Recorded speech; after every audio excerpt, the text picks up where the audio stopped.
Now that our grandchild is born, I suggested, let's have a baby shower. Since it's your first grandchild, please be generous with the gift money. Smiling, I handed over an envelope with some cash, only to get a sharp reply, just $300? Don't insult me, that won't even cover diapers. She looked shocked, her face turning pale and trembling. My name is Olivia, a 57-year-old office worker. My husband, John, runs an auto repair shop with our son-in-law, Mason, who is married to our eldest daughter, Ava. They specialize in luxury cars, and business is booming because they get a lot of work from dealerships and charge high fees for repairs and inspections. Mason often tells John cheerfully, "You're great at business. I want to learn from you and work hard, too." Mason and Ava got married 5 years ago. Mason used to work a regular office job but loved cars. He got his mechanic's certification and started working with John. We don't live with them, but since Ava started working as a secretary at the shop, we see them almost every day. The shop is close to our house, so I often drop by, and the four of us spend time together. Mason is friendly and easy to talk to, and he feels like family. We do have a son, William, but we rarely see him since he moved away for his job. William is 2 years younger than Ava and never showed interest in John's shop. After college, he joined a regular company. When he was younger, he used to say, "I'll take over Dad's shop when I grow up," but as he got older, he changed his mind, saying, "You can't make a living working at a repair shop these days, and I don't want to be covered in grease." John never pressured William to take over, but he did feel a bit sad when William said he wouldn't. John had already hired a few employees and was considering what to do with the shop if there was no one to take it over. He planned to tell the employees in advance if they needed to look for other jobs, but with Mason now in the picture, John felt he could leave the shop to someone capable. Ava was surprised but also relieved when Mason decided to take over. I knew Mason loved cars, but I never thought he'd become my dad's apprentice and take over the shop, she said, since William never planned to take it over. It's fine, right? With the shop doing so well, Ava sometimes wonders if William will ever ask to run it himself. Ava had good reason to worry, as William's wife, Emma, could be difficult. William and Emma got married 2 years ago, and she made quite an impression the first time they came to our house to introduce her. The moment Emma arrived with William, she looked around and said, "This is a very blue-collar home, isn't it? Is this what homes of self-employed people are like?" My husband and I were so shocked that we didn't know what to say. Ava, who was also there, was furious and immediately snapped back. "Who do you think you are to talk like that to your fiancé's parents?" But Emma didn't back down and replied, "I'm just being honest. Stop picking on me before we're even married." I tried to calm them down and move on with the introductions, but it was tense. Then William added, "Just because we're getting married doesn't mean we'll rely on you or live here." It seemed like William wasn't happy about Mason working at the shop and getting along well with us. Ever since Ava and Mason got married, William had been pulling away from us even more. Mason had stayed away that day to avoid any tension, but William made a snide comment, "So Ava's husband isn't here? Good. I'd be embarrassed if he showed up all greasy and dirty like usual." He seemed bothered by the fact that Mason, who isn't a blood relative, was going to take over the shop. Hearing William's remarks, I felt anger rise and shot back, "Are you jealous of Mason? You were the one who said you didn't want to take over your father's shop." As I raised my voice, my calm husband stepped in, saying, "Let's not get angry. Since William's fiancée is here, let's try to get along." Realizing this was supposed to be a happy occasion, I bit back my frustration and stayed quiet. But then Emma added, "I don't care. I have no intention of getting along with any of you. Anyway." Emma spoke to us as though she looked down on us. Both Ava and I, who had started to calm down at my husband's words, felt angry again. We gave Emma stern looks, but she just seemed amused. "You common folk get angry so easily," she said cheerfully. "I'm from an upper-class family, so I've never felt the need to get angry." She kept bragging about her background. From what William told us, Emma's father is the director of a large company. Maybe that's why she calls us common folk. The thought of her becoming our daughter-in-law weighed heavily on us. Even my husband, who usually stayed calm, seemed to think this meeting wasn't going well, so he suggested, "Why don't we wrap this up for today since this was just meant as an introduction?" Emma and William left quickly after that. After they left, Ava was still furious. "Who does that woman think she is? Just because her father is a company director, she thinks she can act better than everyone else." Even my husband, who had been trying to keep the peace, seemed shaken and said, "William has a tough person to marry. I'm worried about what's coming." He sighed and shared some of the trouble he'd had with Emma during the wedding planning. The day before the wedding, Emma had come over and said to him, "Since you work at a mechanic shop, please make sure to wash thoroughly and dress appropriately for the wedding, future father-in-law. And you," she turned to Ava, "you know you're not very attractive, so at least dress decently so you don't embarrass me."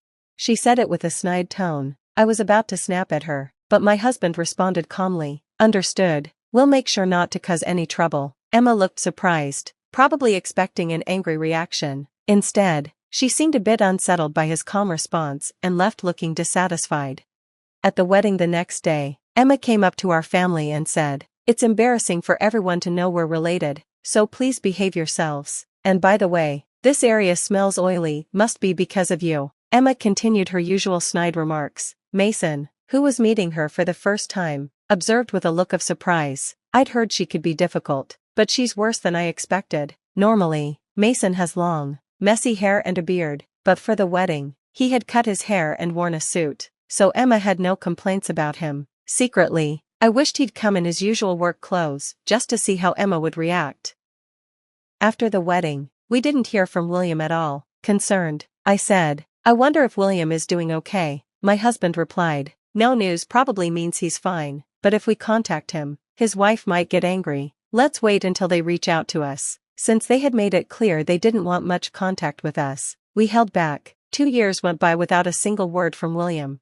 Still, Emma's behavior at the wedding came up in conversations when my husband, Ava, Mason, and I got together for meals. Mason joked, "I don't think Emma even knew who I was at the wedding, no one introduced me, so she probably thought I was just some dirty relative." Laughing, I replied, "If you'd come in your work clothes with your messy hair and beard, she might have kicked you out." We all had a good laugh over that. By this point, Mason had blended into the family completely, and it truly felt like we had a wonderful son, even without William around.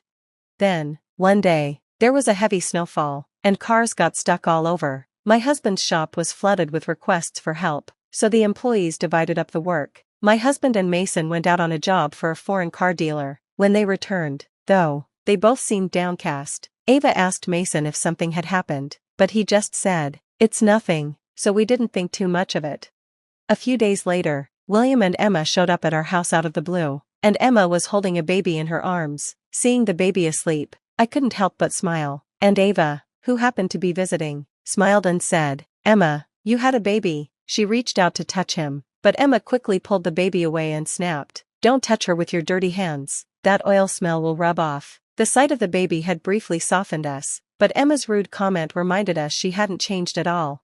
Then Emma announced, "Now that our child is born, let's have a baby shower. Since this is your first grandchild, be generous with the gift money." Her tone was as sarcastic as always. I quickly grabbed $300, put it in an envelope, and handed it to her. If I'd known they were coming, I would have prepared more, but they arrived so suddenly that I didn't have a chance. Emma snatched the envelope, checked it immediately, and shouted, "Are you kidding me? Only $300? That's not even enough for diapers." Emma was acting rude as usual, but this time, my usually calm husband suddenly snapped. He took the envelope back from her, saying, "Don't disrespect us. Is that baby even William's?" His voice was loud and fierce, unlike anything I'd heard from him before.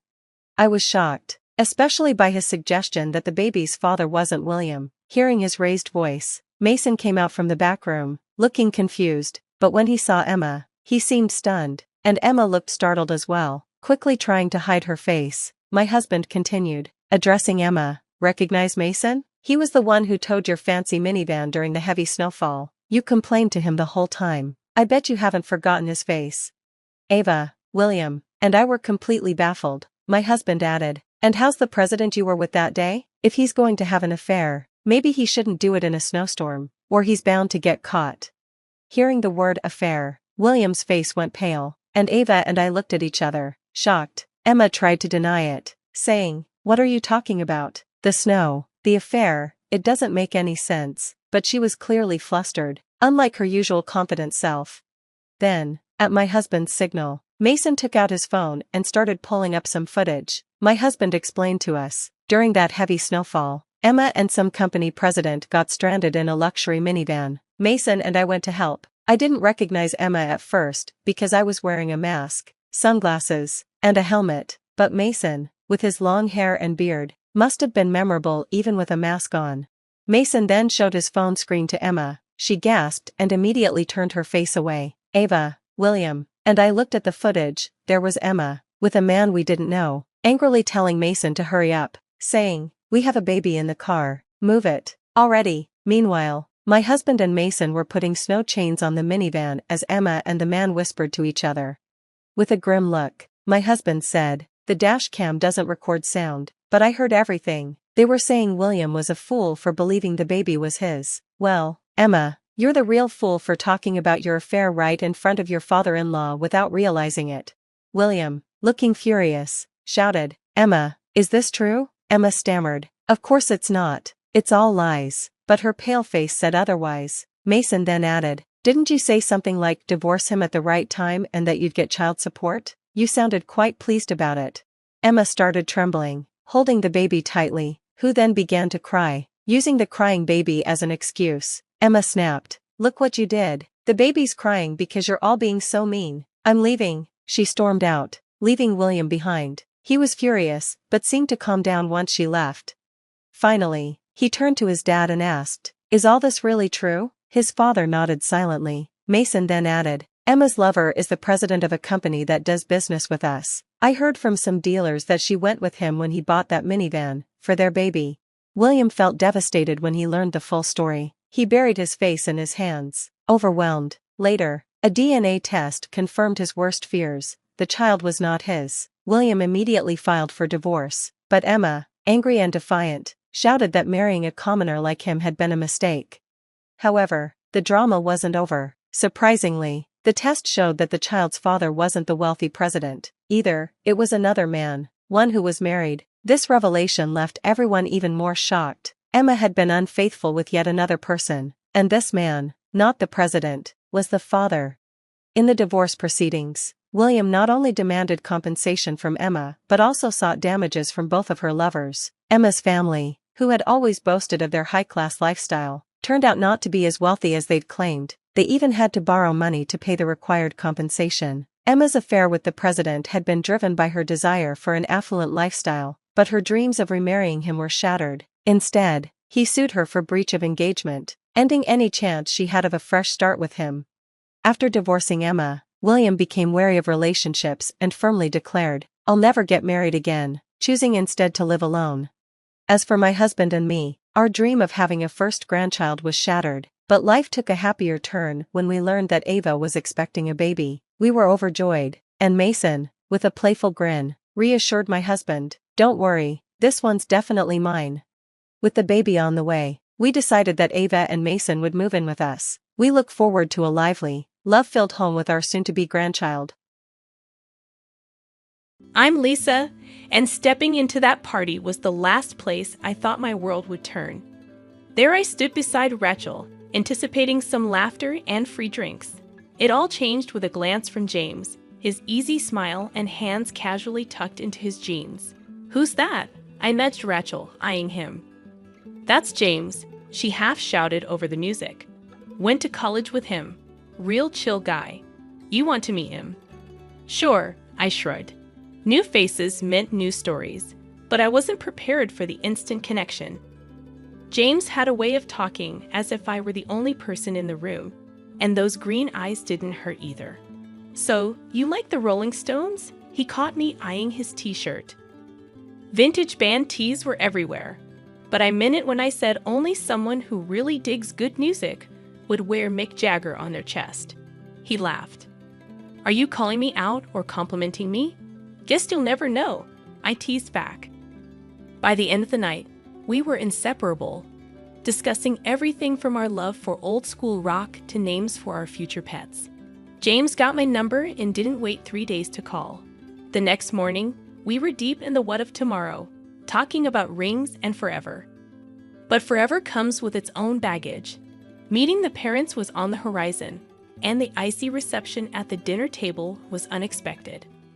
Margaret, James's mom, broke the so-called ice with a sharp question about my job at the hospital. It wasn't polite interest, but a harder appraisal. "Yeah, the county hospital up north," I replied confidently. "How much do they pay for that?" Her eyes were sharp, her tone sharper. James shot me a look, but I decided to be upfront. "Well, James does more than get by," she said, interrupting. "So, about this marriage." It was a punch to the gut.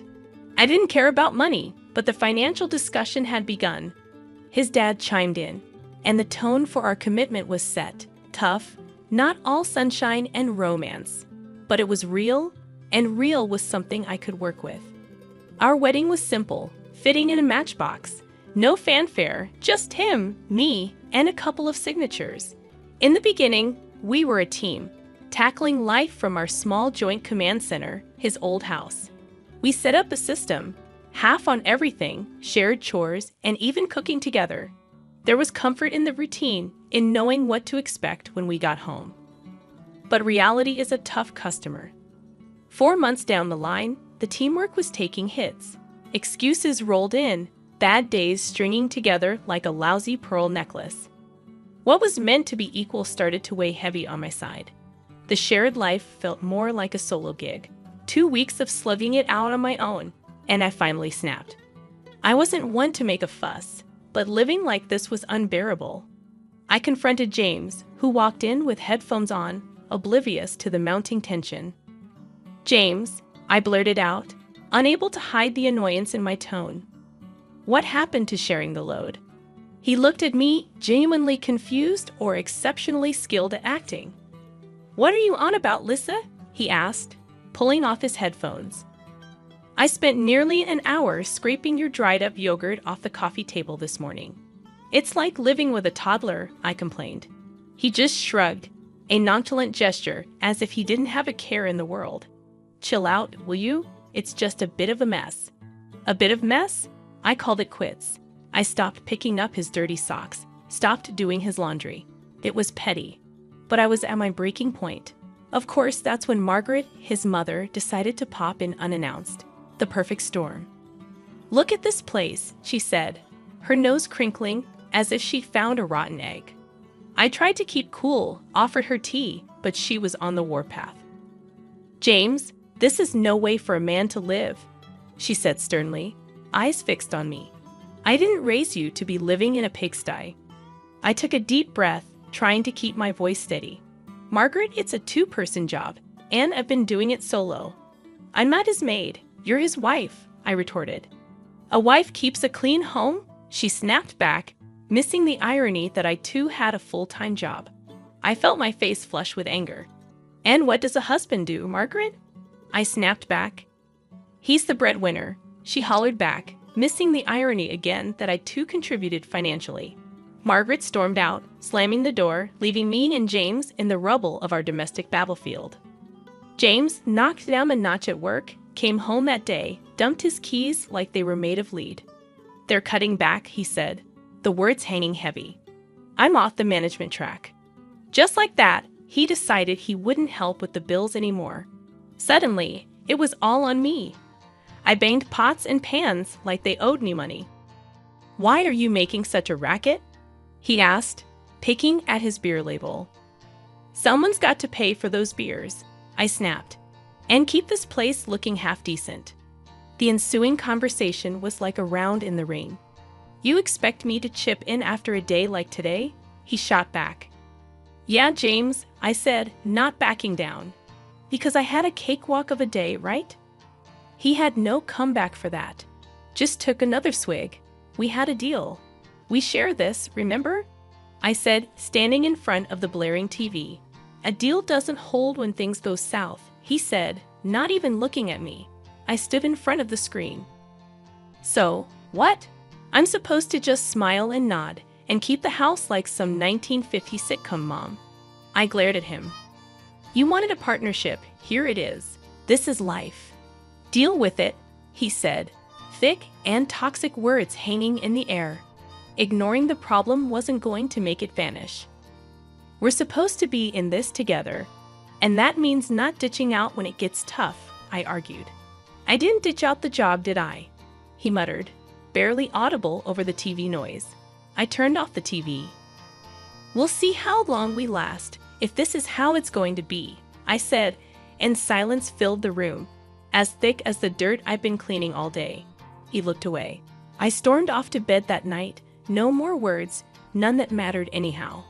They were all bitter, spat out with more hurt than real heart, but they stuck with me like thorns in my side. The tension in the house was like walking into a wall of ice. Barely a word was passed between us without a sharp edge. James had taken to eating his meals alone, delivered by Margaret with a thud at our door, the plastic containers hitting the wood like the gavel of a judge passing sentence. "So, what are we having tonight?" I asked poker-faced as James marched past me, Margaret's cooking in hand. "Does it matter?" He barely glanced my way. "It's not like you're eating." It was true.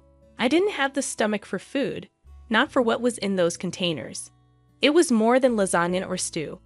It was a heavy dose of rejection served up by Margaret, seeping into every room of the house. Then Granny B called, cheerful and active. I could almost smell her lavender perfume through the phone. A visit from Granny could turn a place upside down. And that's what I sorely needed, a gust of fresh air. "I'm packing my bags, baby girl," she chuckled. But I heard the steel underneath, a resilience that had gotten her through tougher times than this. "I need to see your life." I broached the subject over dinner, a silent affair with the clinking of cutlery replacing conversation. "Granny B wants to visit," I said, dropping the bomb without preamble. James paused mid-bite, his eyes hardening. "Here, stay with us," I nodded, gripping my fork like a lifeline. He shook his head, speaking with his mouth full, forgetting manners existed. "No chance. Margaret wouldn't like it. Since when do we schedule our life around your mother?" The boldness of my words surprised even me. Margaret's voice sliced through from the doorway. "Since it's our house, girl, you just live here." The unfairness choked me like a noose. "Your son and I are supposed to be building a life together, Margaret."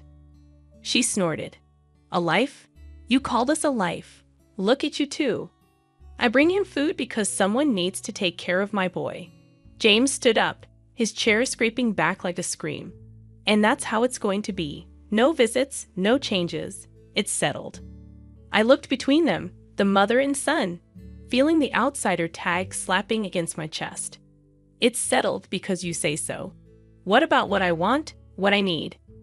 "You need to understand that things are the way they are." James shot back, red flushing his cheeks. "My house, my rules." The ache spread from my heart to my fingertips, but I squared my shoulders. "It's also my home, James, or at least it's supposed to be." He had no answer, just the hard line of his jaw, telling me the conversation was over. But nothing was settled. Granny B would come, somehow. I'd make sure of it. For the first time, I wanted the battleground. If they wouldn't budge, neither would I. There was fight in me yet, and the freeze in the house would need my fire to thaw it, whether they liked it or not. For the third month in a row, James did not contribute his share to our family budget. I was carrying everything, the house, the groceries, and even his damn beer. We had a fight, the last straw. James and I stood facing each other, our words sharp enough to slice through steel. The room felt smaller as the tension grew, air thick with resentment saved up from months of silent battles and unspoken words. "I don't want you as my wife," James said, his voice dripping with finality, signaling the end of everything. It didn't come out as a shout. That might have been better. A shout I could have responded to with fury. Instead, it was a low hiss, a deflating tire's last breath, leaving behind silence that echoed louder than any scream. "I don't want to be where I'm not wanted," I countered with as much steadiness as I could muster, despite the tremor within. He didn't stop me as I started to pack my bags. Each piece of clothing folded felt like a piece of the life we'd built being tucked away, rendered insignificant. I headed to the door, my suitcase a loyal companion trailing behind me. James was still standing in the center of the chaos, the eye of the storm that had hit us over and over until we'd broken into scattered pieces beyond collection. He didn't move, didn't try to stop me. The door closed with a click, much too gentle for the ending it represented. Outside, Granny B was in her old dependable car that smelled of leather and peppermint. Leaning over to open the passenger door, I heaved my suitcase into the back and slid in beside her without a word. "All set, dear?" Granny asked, her eyes soft but her voice strong, a rock in a swirling sea. "Yeah, I'm set," I mumbled, buckling the seatbelt over the hollow feeling in my chest. Granny B didn't start the car right away. "Heck of a fool," she said flatly, adding an expletive that would have made a sailor blush. I choked out a strange chuckle. "Well, it's true." She finally turned the key in the ignition, the engine rumbling to life reassuringly. "You're worth 10 of him, 15 even." She backed out, and we started towards the new apartment. I didn't reply. Instead, I leaned my head against the cool glass of the window, watching the landscape blur the same way my thoughts were a jumble of memories and pain. Granny B didn't push with questions or platitudes. She just drove, every now and then muttering something under her breath that sounded suspiciously like curses aimed at James. The cozy rented apartment was in a normal neighborhood, a place where you could blend in and lick your wounds in peace. As Granny hauled my bag out of the car with surprising strength, I unlocked the door to the unknown. "Well," Granny said, clapping her hands together, "time to rebuild, kiddo. You've got a life to claim, and that sorry excuse for a man to forget." I nodded, feeling the very first flutter of something like hope in my chest. Breaking points, I realized, weren't just about endings. They were about beginnings too. Messy, painful, but real. First starts didn't erase the past, but they gave you a canvas to create something new, and maybe, just maybe, that was exactly what I needed. Granny B was sitting on my threadbare couch, her hands clasped over her knee, bouncing with what seemed like contained energy. Who knew that beneath that floral dress and the wrinkles was a woman with the heart of a Wall Street hustler? "So, you're telling me all the dough I sent you for your meds and stuff, you've been playing the market with it?" I stared at her in disbelief. Granny B chuckled and winked. "Honey, you think I'd let your hard-earned cash rot under a mattress? No way. I've been growing it bit by bit." It felt unreal. I crunched the divorce papers in my hand, knowing that what Granny B had just told me was going to flip the script in a major way. James and Margaret, the perfect couple from next door, agreed to meet us one last time, probably thinking they could offer me some friendly advice on starting over. Margaret opened the door with all fake smiles. "Well, if it isn't the soon-to-be single lady, come in. We were just talking about you." James sat at the dining table, smirking without a care in the world. "Good of you to come by. We need to talk about the neighborhood now that you'll probably be moving somewhere more, affordable." I clenched my jaw, but remembered Granny's news. "I needed this, actually, James. I won't be going anywhere," Granny B piped up. "She's got a juicy bit of news. Tell 'em, hun." I enjoyed the suspense, stretching their faces tight. "Turns out, I got a little nest egg waiting for me. Granny's been smart with the money." James laughed harsh and loud. "What, did you win the lottery or something, Granny B?" Granny grinned, sharp as a tack. "Better." I turned her spare change into a cool 2 million. The smiles fell off James and Margaret's faces like overripe fruit. 2 million, Margaret's voice came out strangled. "Yep, and I don't plan to spend it on this neighborhood." My words felt heavy as I watched their painted-on warmth crumble. Granny slapped a hand on her thigh, triumphant. "Ain't that something? Just when you think life's kicked you, it decides to kiss you instead." James started babbling something about how half of this money belongs to him. I burst out laughing, reminding him of the prenuptial agreement I had signed. At this moment, his mother would probably like to go back 6 months to destroy this paper. James and Margaret sat in silence, looking at us with puppy dog eyes. I couldn't help but relish the irony. We didn't linger much longer. There was nothing left to say. As we walked out, Granny B draped an arm around my shoulders. "So what's first on the millionaire to-do list?" she asked, squeezing me tight. "First, I'm getting an ice cream, a big one with all the fixings," I said, the future suddenly bright and wide open. Granny let out a hearty laugh, the sound mingling with the promise of an unseen fortune, now seen and closer than ever. The phone rang again. I was pretty sure it was James trying his luck once more, but this time it went straight to voicemail. I had stuff to sort out and no desire to entertain that mess.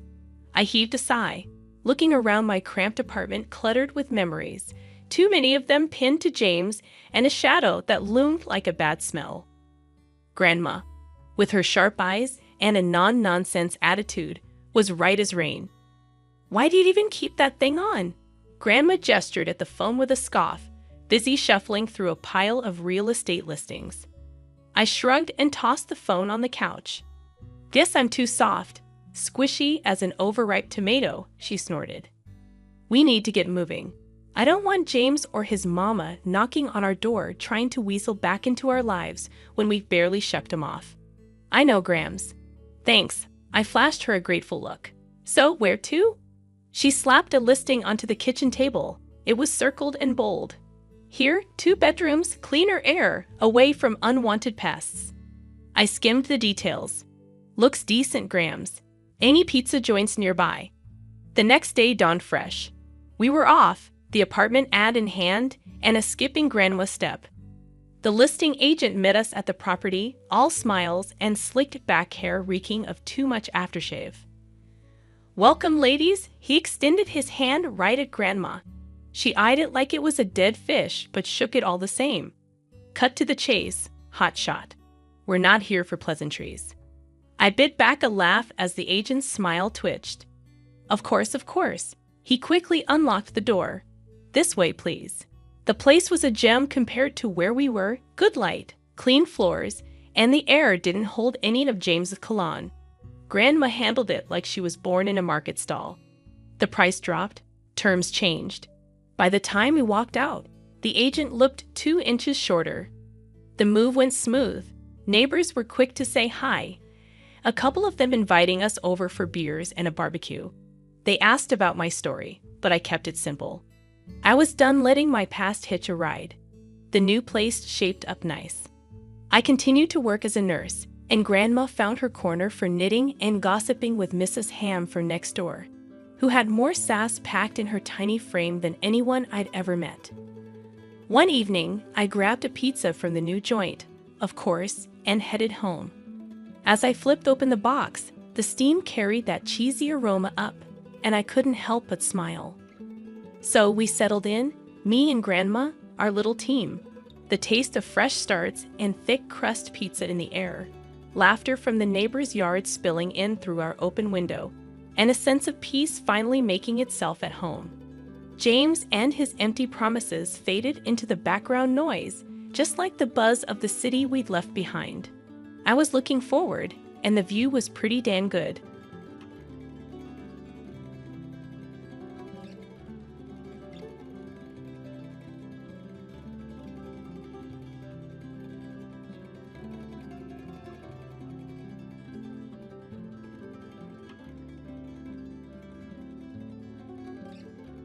I'd officially transferred the ownership of our house to my parents, and were contemplating divorce. James, with a cold demeanor, pointed at me and callously insisted that I leave the house. He unleashed a stream of insults, supported by his parents' cheerful smiles, who seemed to silently endorse his actions. Nevertheless, I remained unfazed by their words, calmly accepting the decision to leave. Inside me, a well-thought-out plan accompanied the luggage I had prepared in advance. Hand in hand, I departed from the house without hesitation. They were oblivious to the gravity of the situation awaiting them. My name is Sally, just turned 50. Many years have passed since our marriage. Our children are now independent, leading lives away from us.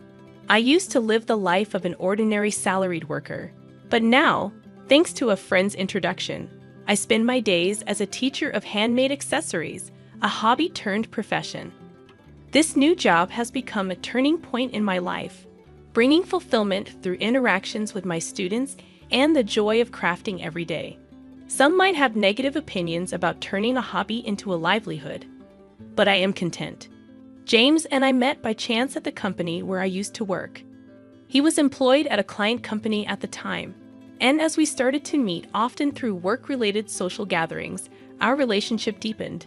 Eventually, we chose to marry out of love. After 3 years of marriage, our family was blessed with a healthy and energetic boy. He graduated from a well-known university and is now happily married, living a prosperous life. However, despite our son's success, the relationship between James and me became increasingly difficult to find joy in. Over the years, James underwent a transformation, displaying changes in behavior. The once gentle and considerate James became demanding, treating me like nothing more than a housemaid. His daily changing demands and preferences became a source of trouble for me. Lately, James has been easily angered, blaming me for trivial things, and instances of verbal abuse have been on the rise. I've been wanting to escape this life and start anew, but I'm tied down by an unpaid mortgage. Despite this, James quit his job without a clear reason and now spends his days lazing around the house. He hardly lifts a finger to help with daily chores, leaving me to manage everything on my own. The house we live in was recently rebuilt, and I funded it all. Managing the finances, I saved bit by bit for its reconstruction. It embodies my wishes and aspirations, a house I worked hard to build. I don't want it to fall into James's hands if I leave. Beyond the mortgage issue, this house symbolizes my dreams, with features like the spacious kitchen area reflecting my careful choices. Despite initial input from James on the house's design, I covered all the costs and wanted my wishes to be respected. Despite facing challenges, the house, with all its desired features, eventually became a reality, fulfilling our dream. I experienced a profound sense of joy about the reality of our new home. However, the cost of construction significantly surpassed our initial estimates, compelling us to take on a much larger loan than anticipated. Accepting such a substantial loan in our 50s was unexpected. But the prospect of the happiness our new home promised provided us with the energy to overcome this financial burden. On the flip side, James appeared somewhat sulky, as his opinions and wishes were not well reflected in the house design. He expressed discontent, considering it unnecessary and akin to throwing money down the drain. Ignoring his complaints and grumbles, I pressed on. Gradually, he stopped talking to me and began resorting to childish behaviors, such as scattering trash and leaving things disorganized to provoke irritation. I wondered when this situation, this life, would come to an end, pondering these thoughts every day. A few months had passed since we moved into the new house when suddenly the doorbell rang. We weren't expecting any visitors that day, leaving me curious about who it might be. As I prepared to go to the front door, James, surprisingly, got up and headed there before me, possibly aware of the visitor's identity. After a while, cheerful voices and laughter emanated from the entrance. When the door to the living room slowly opened, revealing the visitors, I saw the faces of my unexpected in-laws, Harold and Alice. Honestly, I always felt pressure in my relationship with them.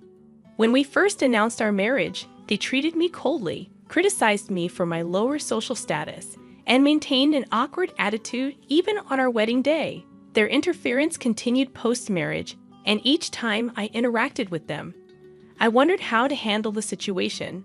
Despite thinking there had been some change or settling down due to lack of contact, their sudden visit surprised me. Greeting them politely, I felt a slight tension, but they passed by me without a word, intentionally ignoring my presence and bumping into my shoulder. They marveled at the house, expressing envy at the spacious and user-friendly kitchen. James proudly showcased the house to his in-laws, and upon their return, the expressions on their faces seemed satisfied. However, James' expression turned stern, and he suddenly raised his voice in anger towards me, instructing me to hurry up and prepare tea and snacks. Overwhelmed by his words, I hastily prepared tea and served snacks, but his parents seemed dissatisfied, commenting on the hospitality. Despite my efforts, Harold expressed dissatisfaction, and as they quickly finished the snacks and tea, he commented appreciatively on the house's interior. James, with a broad smile, invited his parents to live together in the house, almost ignoring my presence. They listened to James's words and left, leaving me watching their retreating figures.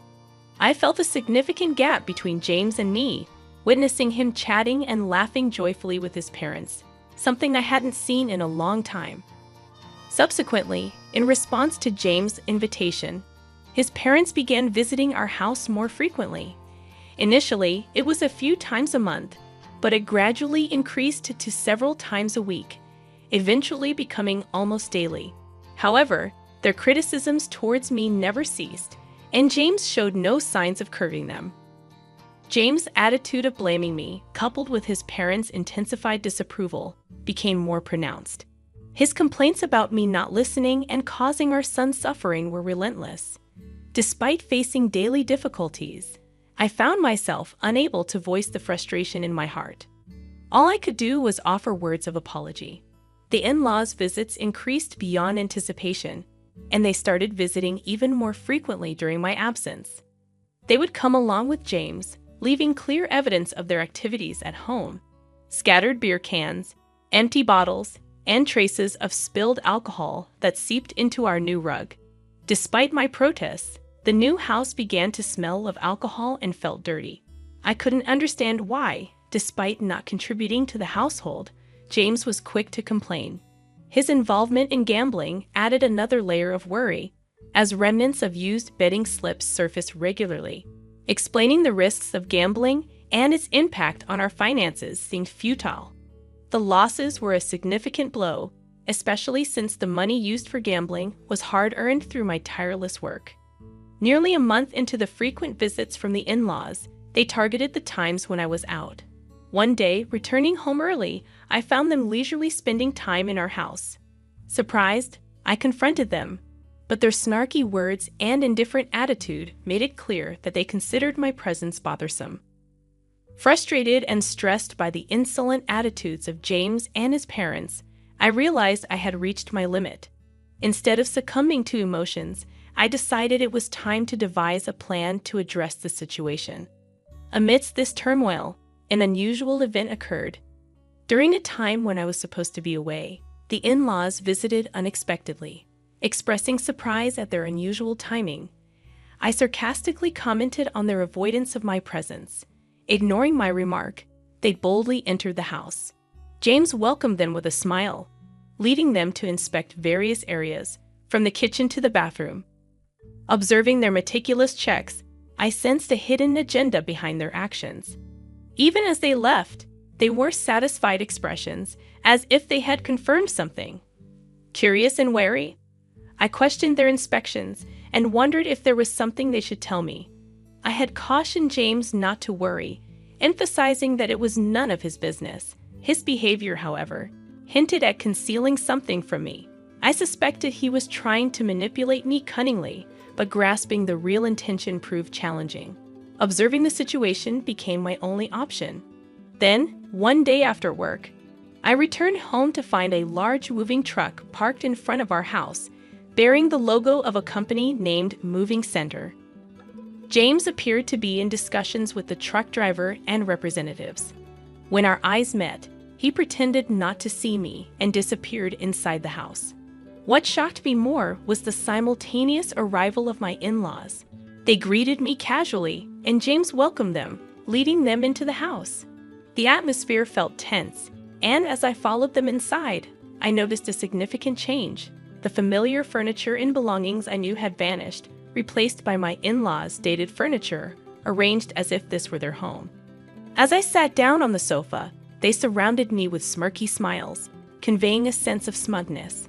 Their behavior indicated a pre-planned action, and though anxious, I decided to quietly wait and see what would unfold. The somewhat hurried gazes of my in-laws added to the atmosphere. They declared that there was something they needed to tell me, hinting at a hidden agenda. Bracing myself, I responded with feigned calmness, and James sighed deeply before admitting that he had sold the house to his parents.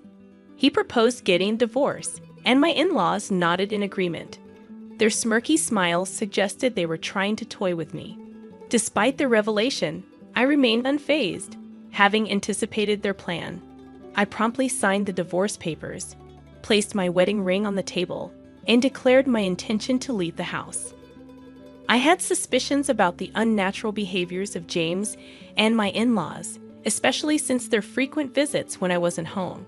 To confirm my suspicions, I installed surveillance cameras around the house, synced with my smartphone. On the first day, I observed their daily conversations. However, one day, I stumbled upon footage where James and his parents joyfully discussed selling the house. Shocked by this revelation, I decided to plan my next steps, searching for a new residence based on the information obtained from the surveillance cameras. I took the initiative to transfer the home loan from my name to James's. If they planned to remove me from our home, I believed they should take over the mortgage payments and responsibilities. The monthly mortgage, amounting to $1,900, was paid from my hard-earned salary. Doubting that James and his parents could afford this, I resolved not to provide any financial assistance. Free from the troublesome relationship, I moved to my new, well-arranged home with new furniture, ready to embark on a new chapter in my life. On my day off, I relished the prospect of thorough rest, sleeping in past noon. As I was about to doze off again, the doorbell abruptly rang. To my surprise, James and his in-laws stood at my doorstep, uninvited. I questioned their presence, and without answering, they intruded into my house, spreading out a document in front of me. They accused me of changing the name on the house loan without permission. Expressing disbelief at their sudden appearance, I learned that right after leaving the house, they received documents about the loan name change. James and his parents were shocked, claiming they were currently unemployed and couldn't afford the high monthly loan. In a furious outburst, James declared they wouldn't pay that amount. Attempting to enlighten them on the consequences of defaulting, I explained how interest and late fees could significantly increase the final payment. James initially seemed skeptical, but after searching for information online, his expression turned to one of shock and distress. I recommended looking for new employment for a fresh start. Their faces grew even paler as they realized the seriousness of the situation. They admitted to having no savings or assets, with James burdened by substantial gambling debts and no stable income. Frustrated, they pleaded for understanding and assistance, emphasizing the years they spent together. Unmoved by their pleas, I shut the door to escape their attempts to mend the relationship. Frustrated, they reported me to the police, leading to their removal from my property. Eventually, due to financial constraints, they relocated to a more affordable apartment on the outskirts of town. James secured a part-time job, supporting his family with that income. Meanwhile, my life remained unchanged, and I focused on my job. In my free time, I started a blog on handmade crafts, gaining attention and doubling my monthly income. Requests for me to serve as an instructor for workshops and courses increased. I had no thoughts of remarrying and planned to navigate life independently. Discovering an old household account book from the early days of my marriage brought back memories of our financial struggles. With a sense of resolve, I decided to build a new happiness on my own, placing the account book back on the shelf.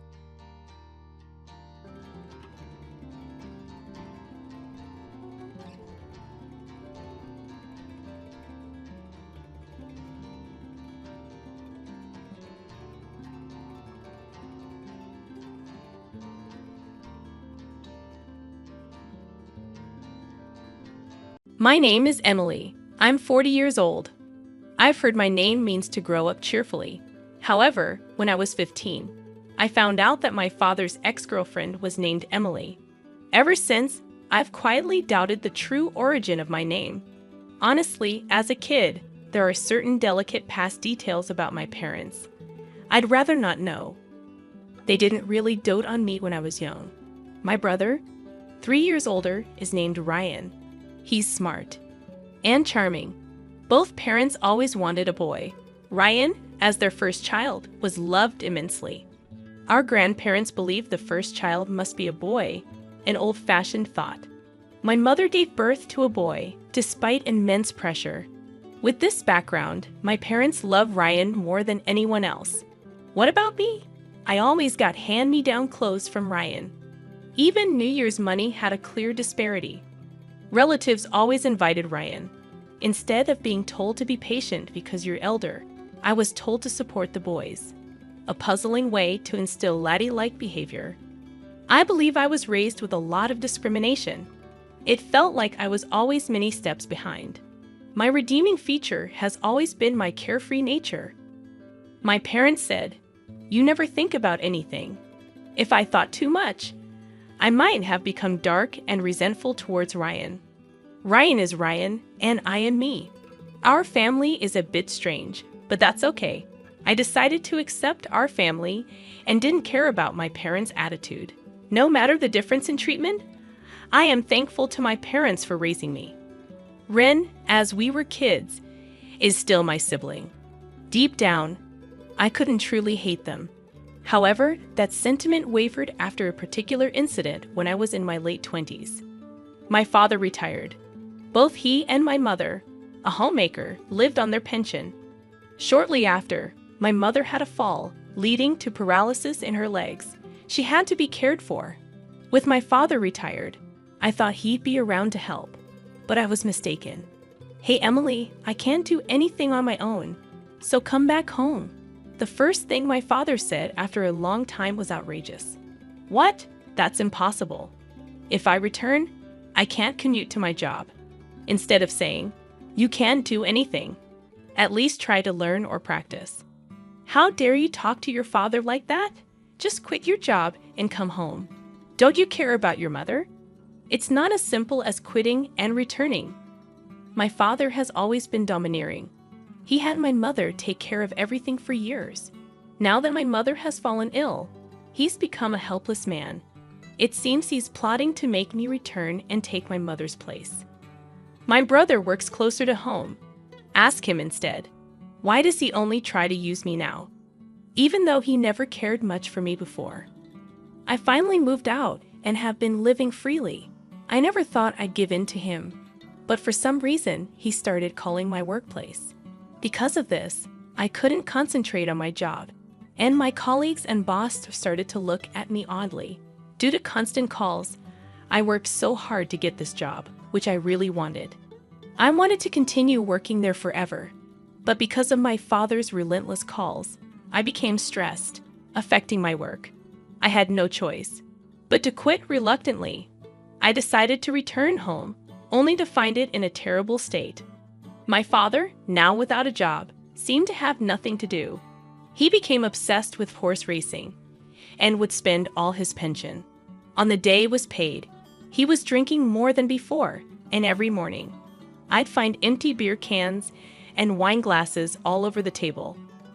I had heard that there were some savings set aside for retirement, but the household finances were in shambles. No wonder when I suggested hiring a professional caregiver, my father hesitated. The utility bills were overdue and were paid only when the pension came in. It's a paycheck-to-paycheck situation. At this rate, even when the pension comes in, it'll be gone in no time. I had to use my savings to stabilize our lives initially and then renovate the house to make it wheelchair accessible for my mother. Later, I found a job near home, left my mother in a daytime care service, and dedicated about $2,000 a month to care and living expenses. My savings, which I started accumulating since my first job, seemed to be running out. Despite working, expenses kept mounting. Meanwhile, my father neither worked nor took responsibility, constantly depending on me financially and in my daily life. In a harsh sense, I felt completely leeched on between household chores in the morning, work in the daytime, and caregiving at night. I felt I was reaching my limit.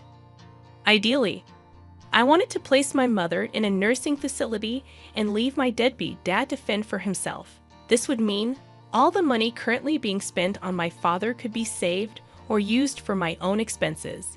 However, my father vehemently opposed sending my mother to a facility, and she herself seemed to rely only on me, saying, "Why should I go to a facility when you're taking care of me?" I consulted my brother, but as expected, he was indifferent. It was clear that I was the one who had to make sacrifices. And so, I found myself trapped in what felt like a prison called home. 3 years after starting this hellish cohabitation, my brother suddenly contacted me, saying, "My girlfriend is pregnant, so we got married." He then visited with his wife, whom I'd never even met before. Wow, I was looking forward to meeting Ryan's sister, because of the way you talked about her. But she doesn't look anything like you. She's not cute at all. As soon as she sees me, Ryan's wife, Paisley, starts laughing. Needless to say, I felt a strong aversion to her sheer rudeness. Despite it being her first visit, she walks around our home as if she owns the place. She even enters my room without permission, uses my makeup, and then says, "I like this. I'll take it." She even rummages through the cabinet where my mother's jewelry is kept and asks, "How much can you sell 18-karat gold for nowadays?" She seems a little dangerous. She is definitely not a good woman, even though they're married. I think it would be better if they split up.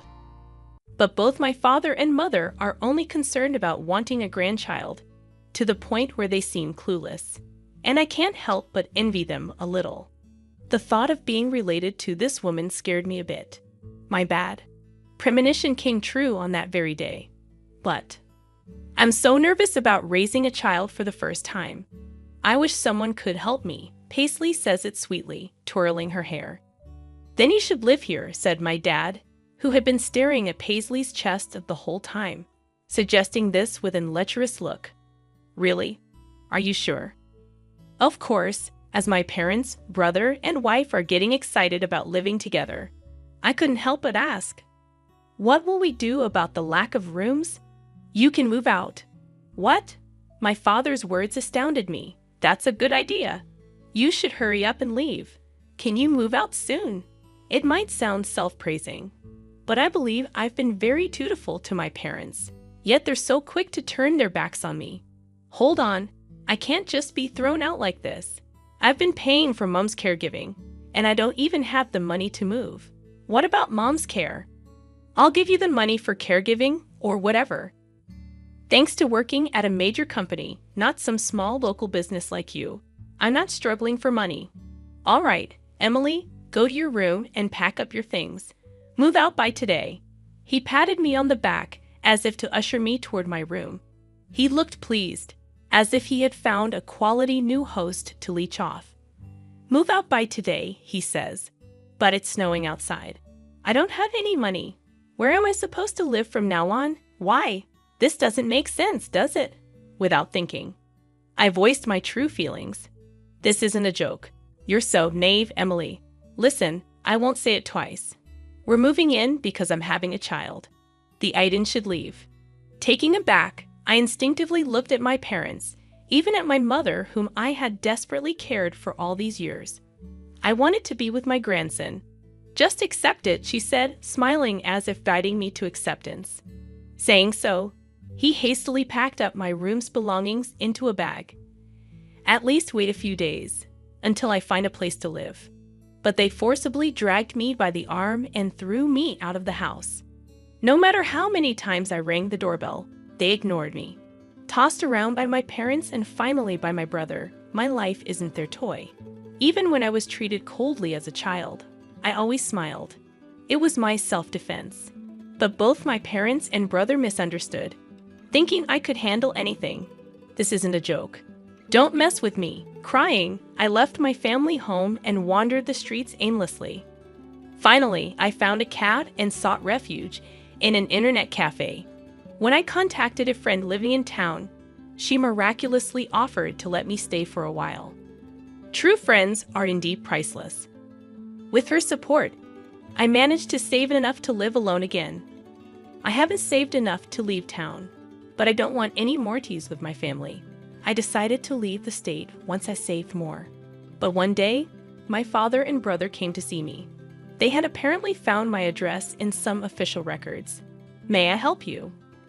I intentionally used formal language as if they were strangers. In response, both of them kneeled down in front of me. I'm sorry, he pleaded in a tearful voice. Please help us. We need to kick Ryan's wife out of the house. When I asked for an explanation, they said the situation at home had deteriorated significantly. I don't want to live with you, stingy lot. Laughing, Paisley had apparently kicked my brother and parents out of our family home. Paisley had completely brainwashed my father, and as a result, he made the mistake of changing the house's title to include her name. So it wasn't taken but rather given to her. I had heard that Paisley had fallen hard for my brother and pursued him fervently. But even back then, I felt something was off. My brother, who had become hairy in adulthood and practiced judo, was chubby and far from handsome. Why would Paisley, a slender and attractive woman who could have her pick of men, fall for him? I'd always wondered. It turned out she was after his money, and she had other men in her life. While the child's father was supposedly my brother, she continued to have affairs even after their marriage. When my brother found out and confronted Paisley, the next day everyone was evicted. Paisley probably sensed that her other relationship would be discovered and cunningly persuaded my father to change the house title. They were also naive. All their plans backfired, and they couldn't even live with the eagerly anticipated grandchild. Moreover, Paisley maxed out my mother's credit card. By the time they realized it, she had already bought electronics and precious metals. I always had a bad feeling about her, so I wasn't very surprised. It was more like I knew it. As far as I'm concerned, I have neither parents nor a brother. Who are you again? At that moment, the faces of my father and brother went pale. Are you going to abandon us too? Your mother can't even get in a wheelchair now. She's bitten. Don't you feel sorry for her after she was kicked out? He shouted. It was you who wanted to be with your grandchild and kicked me out. Mom told me to give up, so I gave up on being part of your family. Isn't it your fault, Dad, for changing the house title? My father was silently grinding his teeth. Wait, Emily, we are family. Let's help each other. My brother extended his hand, but I brushed it off. You ignored my calls when I repeatedly asked for help during Mom's care, and now you're saying this. Well, that's my brother hesitated, looking guilty. My father shouted in his place, Forget about Rian. Don't you have any gratitude for your parents? Have you forgotten all we did for you, you ungrateful child? Hearing this, I lost my temper, glaring at them with fury. I appreciated what you did for me. Me, which is why I quit the job I loved and returned home. I even spent money and renovated the house to make it comfortable. I put up with so much, yet because of your selfishness, I was kicked out. Do you really expect me to just say thank you? We apologized for that, didn't we? Oh, so apologizing makes everything okay. Well, then I'm sorry too for leaving you guys behind. I apologize. But I won't help since I apologized. You have to forgive me, right? How can you be so cheeky even as a daughter? As my father lunged at me, I quickly defended myself using the self-defense techniques I learned at school. Ouch! He cried out in pain and curled up on the spot. My brother just stared at me, stunned, not even caring about our father. I took the purifying salt that was by the entrance and threw it forcefully at both of them. I wish it would get into their eyes as they screamed and covered their faces. Stop showing me those greedy faces and get out. Saying this, I scattered the salt and kicked them out. People passing by noticed the commotion and stared. Normally, I would have felt embarrassed, but I was too angry to care. Wait, please. We can surely understand each other if we talk it out. We're blood related. Sorry, but I think you guys, my blood relatives, are the ones I can't understand the most. There's not a single decent person among you. The only sane one is me. Please never come near me again. Before they could open their eyes, I managed to distance myself from them. I kept throwing salt and yelling without any hesitation. Listen, I'll say this one last time. Never ever approach me again. I consider all of my family dead. So if something happens to you, I won't visit you in the hospital or attend your funerals. I gave them one last fierce glare and slammed the front door shut. Yet they still lingered at the front door. I want to talk, he said, sitting down.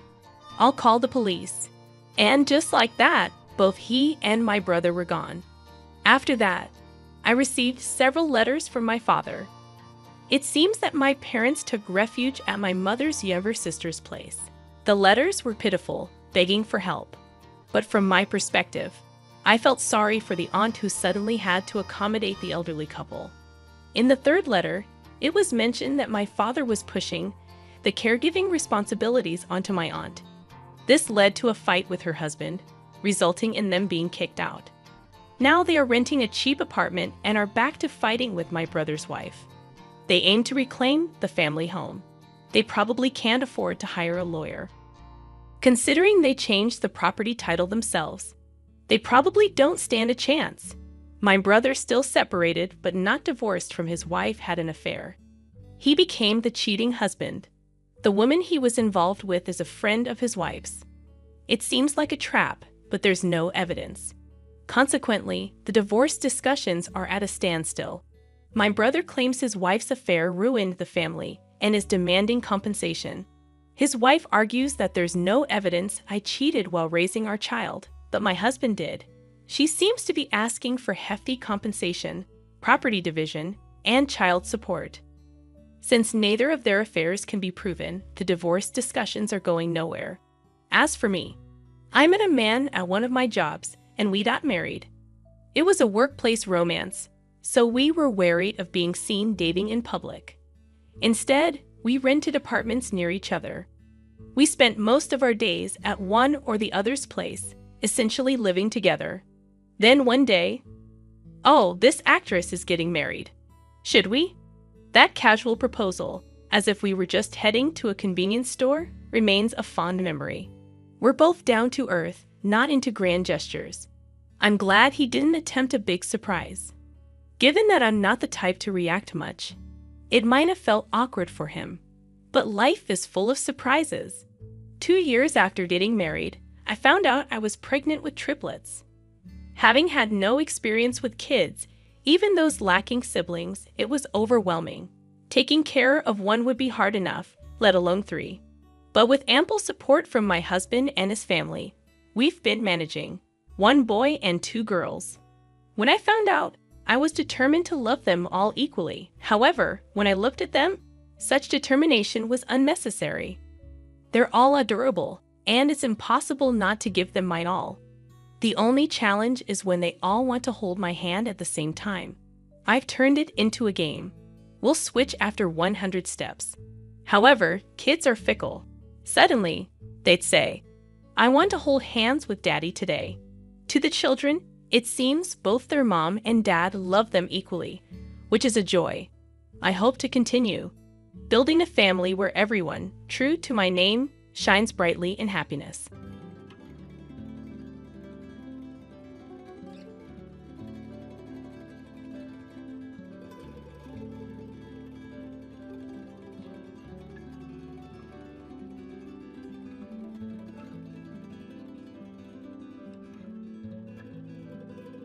You mean nothing to me anymore. Never set foot in this house again. My father's harsh words echoed in my ears, supported by John, my soon-to-be husband. I left my family home in tears right after graduating from high school. My name is Amy, and now, at 36, I am a farmer. It's been 18 years since I walked away from my family home. From this point on, the time I spend living my chosen life will surpass the time I spent in my family home. A thought that fills me with sentimentality. Our family home was in the city, with my father working in a corporate job and my mother as a stay-at-home mom. It was a family of 4, including my elder brother born a year ahead of me. My parents were the sort who made no secret of ranking their children, with my brother always receiving preferential treatment. The meals we had and the grandeur of our birthday gifts were consistently superior for him. He flaunted his supposed superiority and always belittled me. Loneliness and cries for attention punctuated my childhood, but my parents remained unyielding. I eventually gave up, and the turning point in my life came during the summer of my 2nd year in high school. My brother, aiming for a top-tier university, was struggling with poor mock exam results. Frustrated, he vented his anger on me. My parents, treating him with utmost care as if he were a fragile object, piled household chores on me, leaving no time for my studies. Because I outperformed my brother academically, they attempted to lower my grades to boost his spirits. It made no sense. It was during this time that a teacher at my high school mentioned a rural experience program, a 2-night getaway immersion in country life. Students could stay at a host farm, harvest vegetables, and cook together. It was an opportunity to escape my toxic home environment, and I bravely signed up for it despite my father's objections. He had always dismissed agriculture as a career for those who couldn't secure corporate jobs, while my mother scoffed at me, questioning my sanity for willingly embracing manual labor and getting dirty in the mud. I defied my parents' opposition and used my saved pocket money to participate. It was the first time I'd ever gone against their wishes, and it turned out to be an excellent decision for me. Starved for familial love, it was a truly wonderful experience. Working in the fresh rural air was invigorating, and I discovered the warmth of a family. The eldest son of the host family, John, was a year older than me and the same age as my brother. At first, I was wary because of his age, but John was nothing like my brother. He was kind yet firm, got along well with his parents, and was equally kind to me. John's parents were genuinely gentle people. Though it was only 3 days, parting from the farm left me in tears, and John's mom cried alongside me, saying, "You're welcome back anytime." I promised that I would indeed return. Since they didn't use their cell phones much, I started writing them letters regularly. Before long, I began receiving replies from John, and it evolved into an exchange diary. We eventually started dating, a pure, long-distance relationship without even a kiss. As my brother failed to get into his first-choice university and ended up in a third-rate private college, I became a college applicant.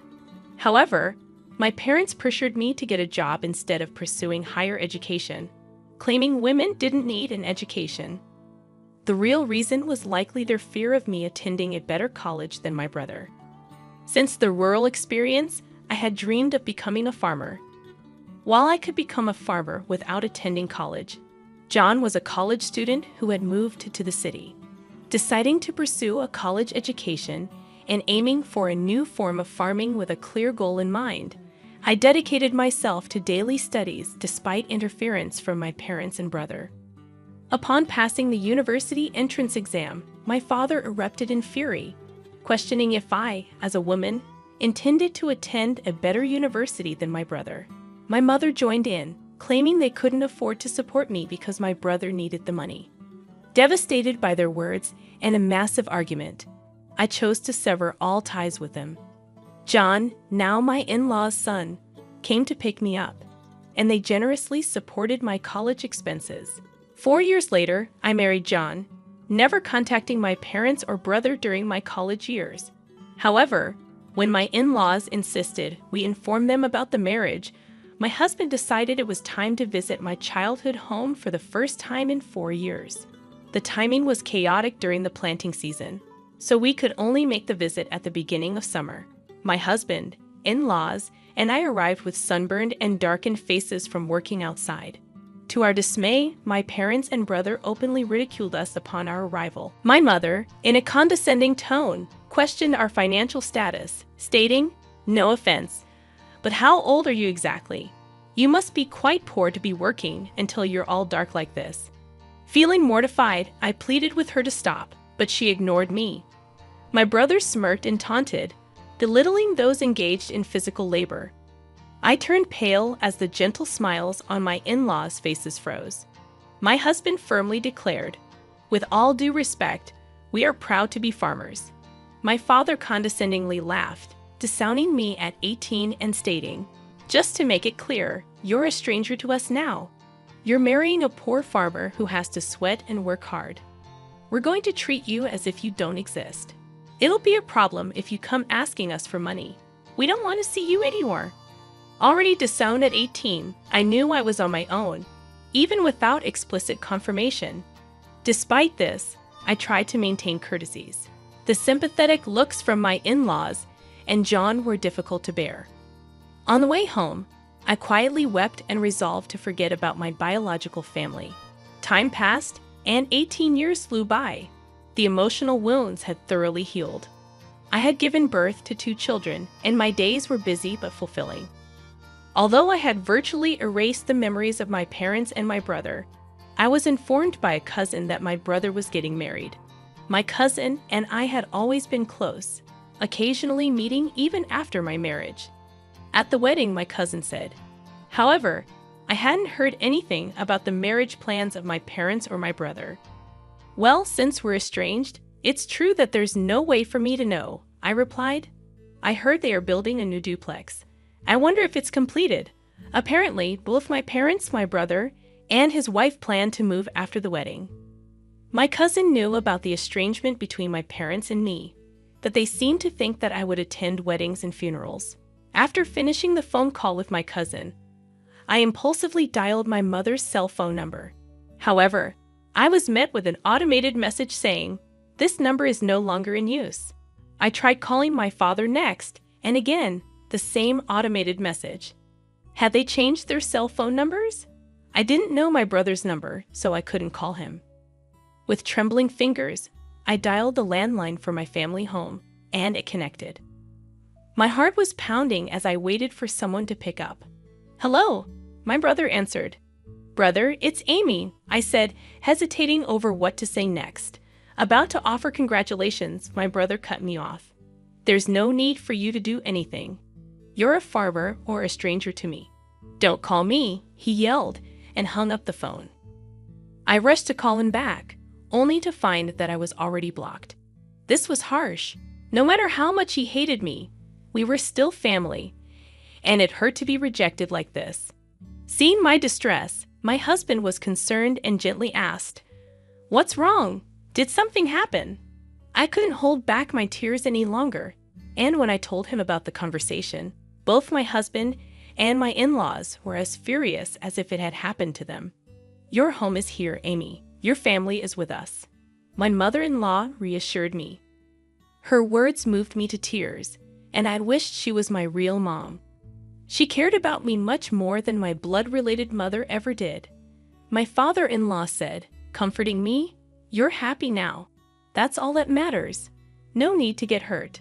The one who laughs is the winner," he added.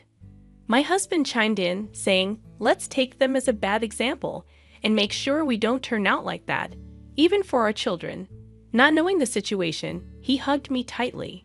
"Thank you, everyone," I said, feeling warmth in my heart, realizing how happy I was now, even though I wasn't blessed with a supportive biological family.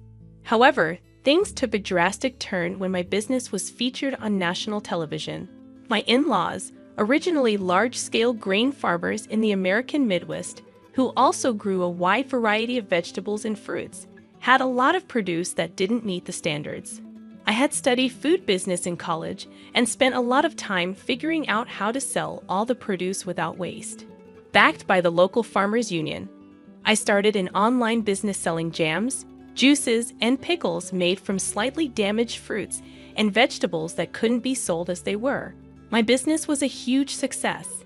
It was a hit with moms who wanted to feed their children safe, domestically produced food and seniors. The demand for nostalgic homemade pickles from those who cherished the taste of yesteryears led me to build a company. I collaborated with young women, like myself, who had married into farming families and unemployed individuals. Over time, it flourished into a $5 million business. Our success story garnered an in-depth report, and following the TV broadcast, we received a deluge of attention, orders, and inquiries. Amidst the constant ringing of both the company's phone and my personal smartphone, an unknown number caught my attention. Without much thought, I picked it up, only to discover it was my estranged brother. It appeared he had seen the national television feature on my success and wanted to borrow money to start a business. Swiftly and firmly, I rejected his request. Undeterred, my brother persistently screamed over the phone, urging me to stop arguing and give him the money, asserting that if a woman like me could start a business and make money, he was bound to be successful. The irony struck me. This was the same brother who had previously declared me a total stranger when I was just a simple farmer. Instead of responding to his pleas, I questioned him about why they hadn't informed me about the move. His surprising answer revealed that my brother's wife, a city girl, had influenced the decision to cut ties the moment my name was mentioned. An insight into her character led me to believe she shared the traits of my brother and parents. A few hours later, an unknown number called again, revealing itself as my father. He demanded an explanation for why I, a woman, was the boss and accused me of stealing a man's job. I clarified that both John and my father-in-law were integral to the farming business, and it was only natural. Though somewhat convinced, my father questioned why I hadn't contacted them. I reminded him that he had disowned me, promptly hanging up and blocking his number. Moments later, my mother called, demanding money, stating that I was making $500 million a year and should send funds home. I explained that the business generated $500 million in total revenue, after covering expenses and employee salaries, leaving little left over. My mother accused me of lying, showing no embarrassment in persistently demanding money. Firmly, I asserted that I wouldn't send money to strangers, whether I had it or not, then hung up and blocked her number. I thought that would be the end of it, but I was mistaken. My parents, my brother, and his wife, whom I had never seen before, showed up uninvited at my in-laws' house. My father announced, "Hey, Emmy, want to hear the surprise? I'm revoking the disownment." Their desperation for money was astounding. Even my mother-in-law couldn't hide her disbelief and asked, "What on earth is going on with you people?" The discomfort was evident, and my father-in-law and mother-in-law glared at my parents in silence. Even the employees had gathered, staring at my parents with astonishment. It was clear that my brother was not welcome either, but he retorted, "The real blood connections are us. We have the right to share the money you earn too." The woman who seemed to be my brother's wife nodded in agreement with his words. I was seething. I don't think so. Even though we share a blood connection, there was no emotional connection at all. You treated me like a stranger and abandoned me. The emotional scars from being abandoned by my biological family resurfaced, and I was on the verge of tears once again. Just then, my husband John came and stood beside me. "Emmy is now a part of our family, even without you disowning her. We are perfectly happy. Please go home," he defended me firmly. The employees also spoke out against my parents, saying, "Were you thinking? How rude. There are many people on my side here." As I realized that this was where I truly belonged, I felt profound happiness. My brother grew angrier and yelled, "Shut up, you country bumpkins. You're all low-educated trash, aren't you? Obey what we say in silence."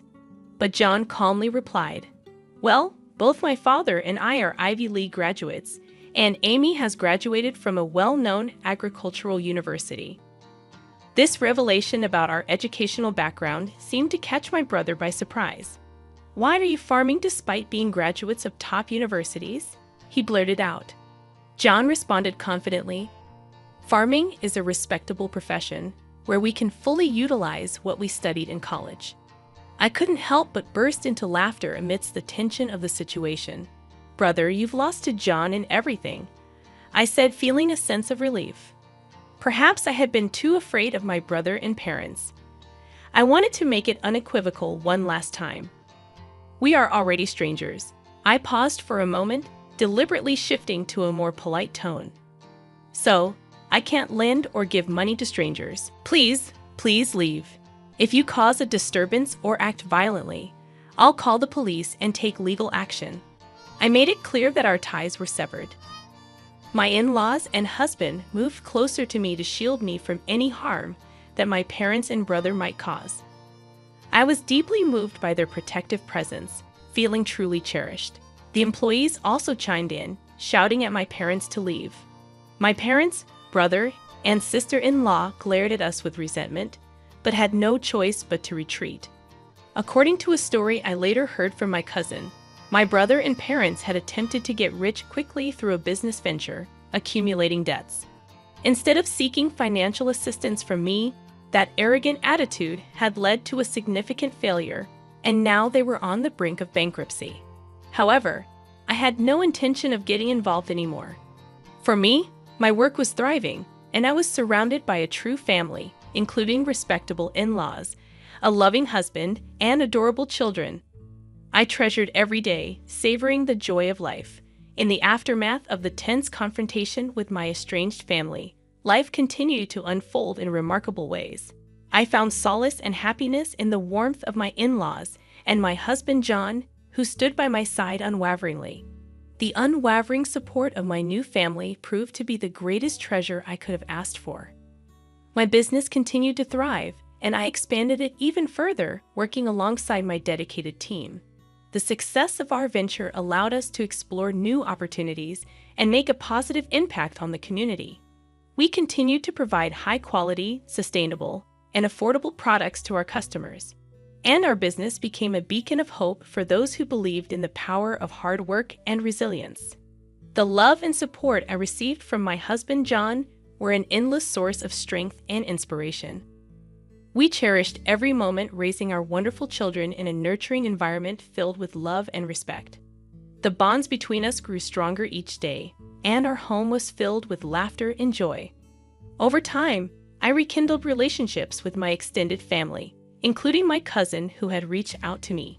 We forged deep connections based on trust, mutual respect, and shared values. A testament to the fact that family goes beyond blood. It is built on love, understanding, and shared experiences. As for my estranged family, they continue to face their own challenges and consequences.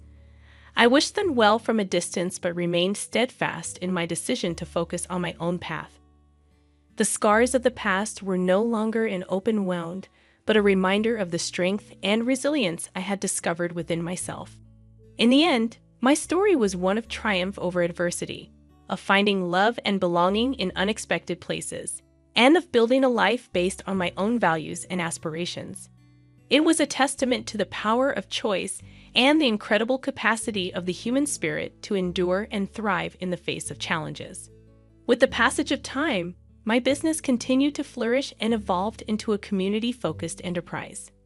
We started supporting local farmers and artisans, expanding our product range to showcase the talents of our region. Our commitment to sustainable practices, along with our dedication to quality, gained us a loyal customer base. This connection with our community allowed us to give back in various ways, from supporting local charities to hosting events that celebrated our shared values. As our children grew, we instilled in them the importance of hard work, empathy, and resilience. They witnessed firsthand the importance of family, not solely defined by blood, but by love and shared experiences. Our home became a sanctuary for their growth and development, fostering an environment where they felt loved, nurtured, and encouraged to pursue their dreams. The support from my in-laws remained unwavering. They were not just in-laws. They were the family I had chosen, and I couldn't be more grateful for their love and acceptance. My mother-in-law, in particular, became a cherished friend and confidant, offering her wisdom and guidance as I navigated life's challenges. Meanwhile, my cousin and I continued to build a strong and lasting bond. Our regular interactions allowed us to strengthen our connection, and we often found ourselves sharing life's joys and challenges. This relationship was a testament to the enduring power of chosen family, where genuine love and understanding prevailed. In the broader scope of life, I found solace in my decision to leave the past behind. While my estranged family faced their own trials, I focused on the present and the future. My husband, my children, and the people who surrounded me were my pillars of strength, reminding me that a loving, supportive family can be found in unexpected places. My story serves as a reminder that family is not solely defined by blood ties. It is a connection born from love, shared values, and mutual respect. I had come a long way from being disowned by my biological family, and the journey had made me stronger, more resilient, and deeply appreciative of the true meaning of family and the love that can be found in the most unexpected places.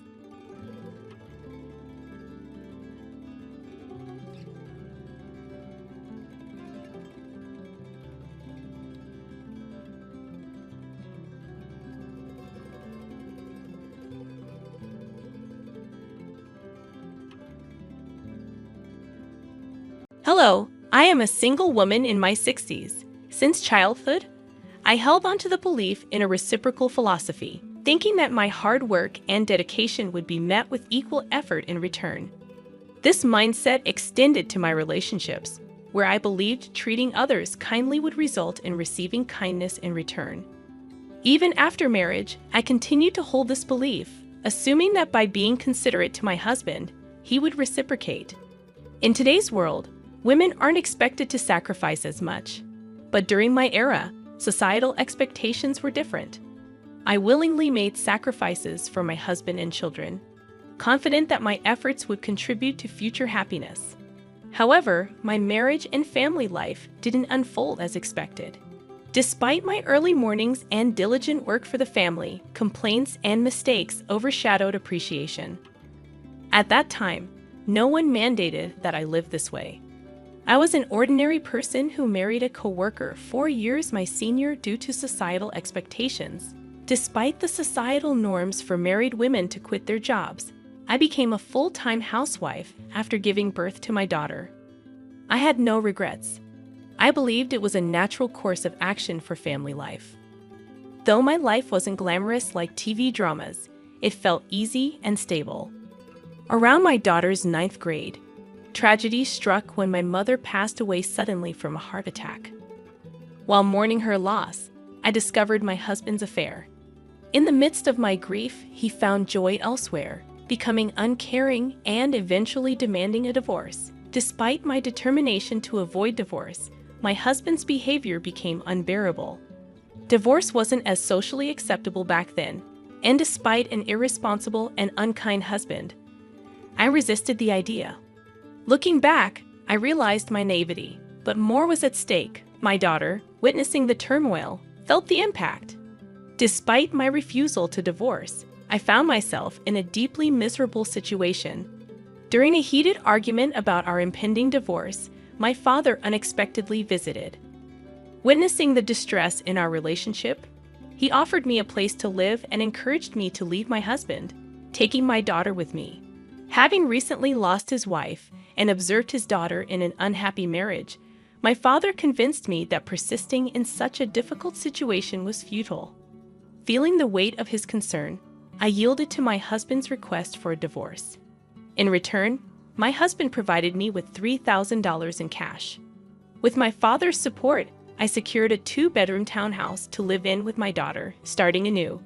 I anticipated the need to work hard to support my daughter, fearing judgment from society for being a divorced woman with a daughter.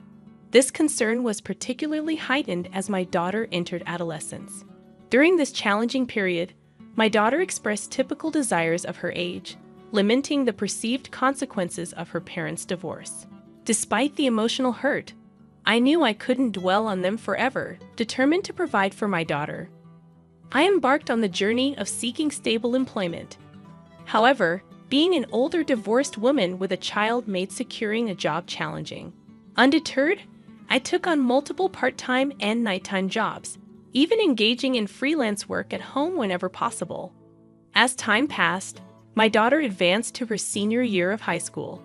Despite financial constraints, she excelled academically, finding her own way to thrive. Motivated by my desire to ensure her future, I secured a job at a 24-hour restaurant, working 12-hour shifts. 2/3 of my earnings were diligently saved for her college tuition. Despite facing judgment and gossip, especially from some married men who viewed me as an easy target, I persevered for the sake of my daughter. The sacrifices were numerous, but my goal was to provide her with opportunities I never had. As she approached adulthood, I hoped she would understand the struggles I faced in raising her and making a living.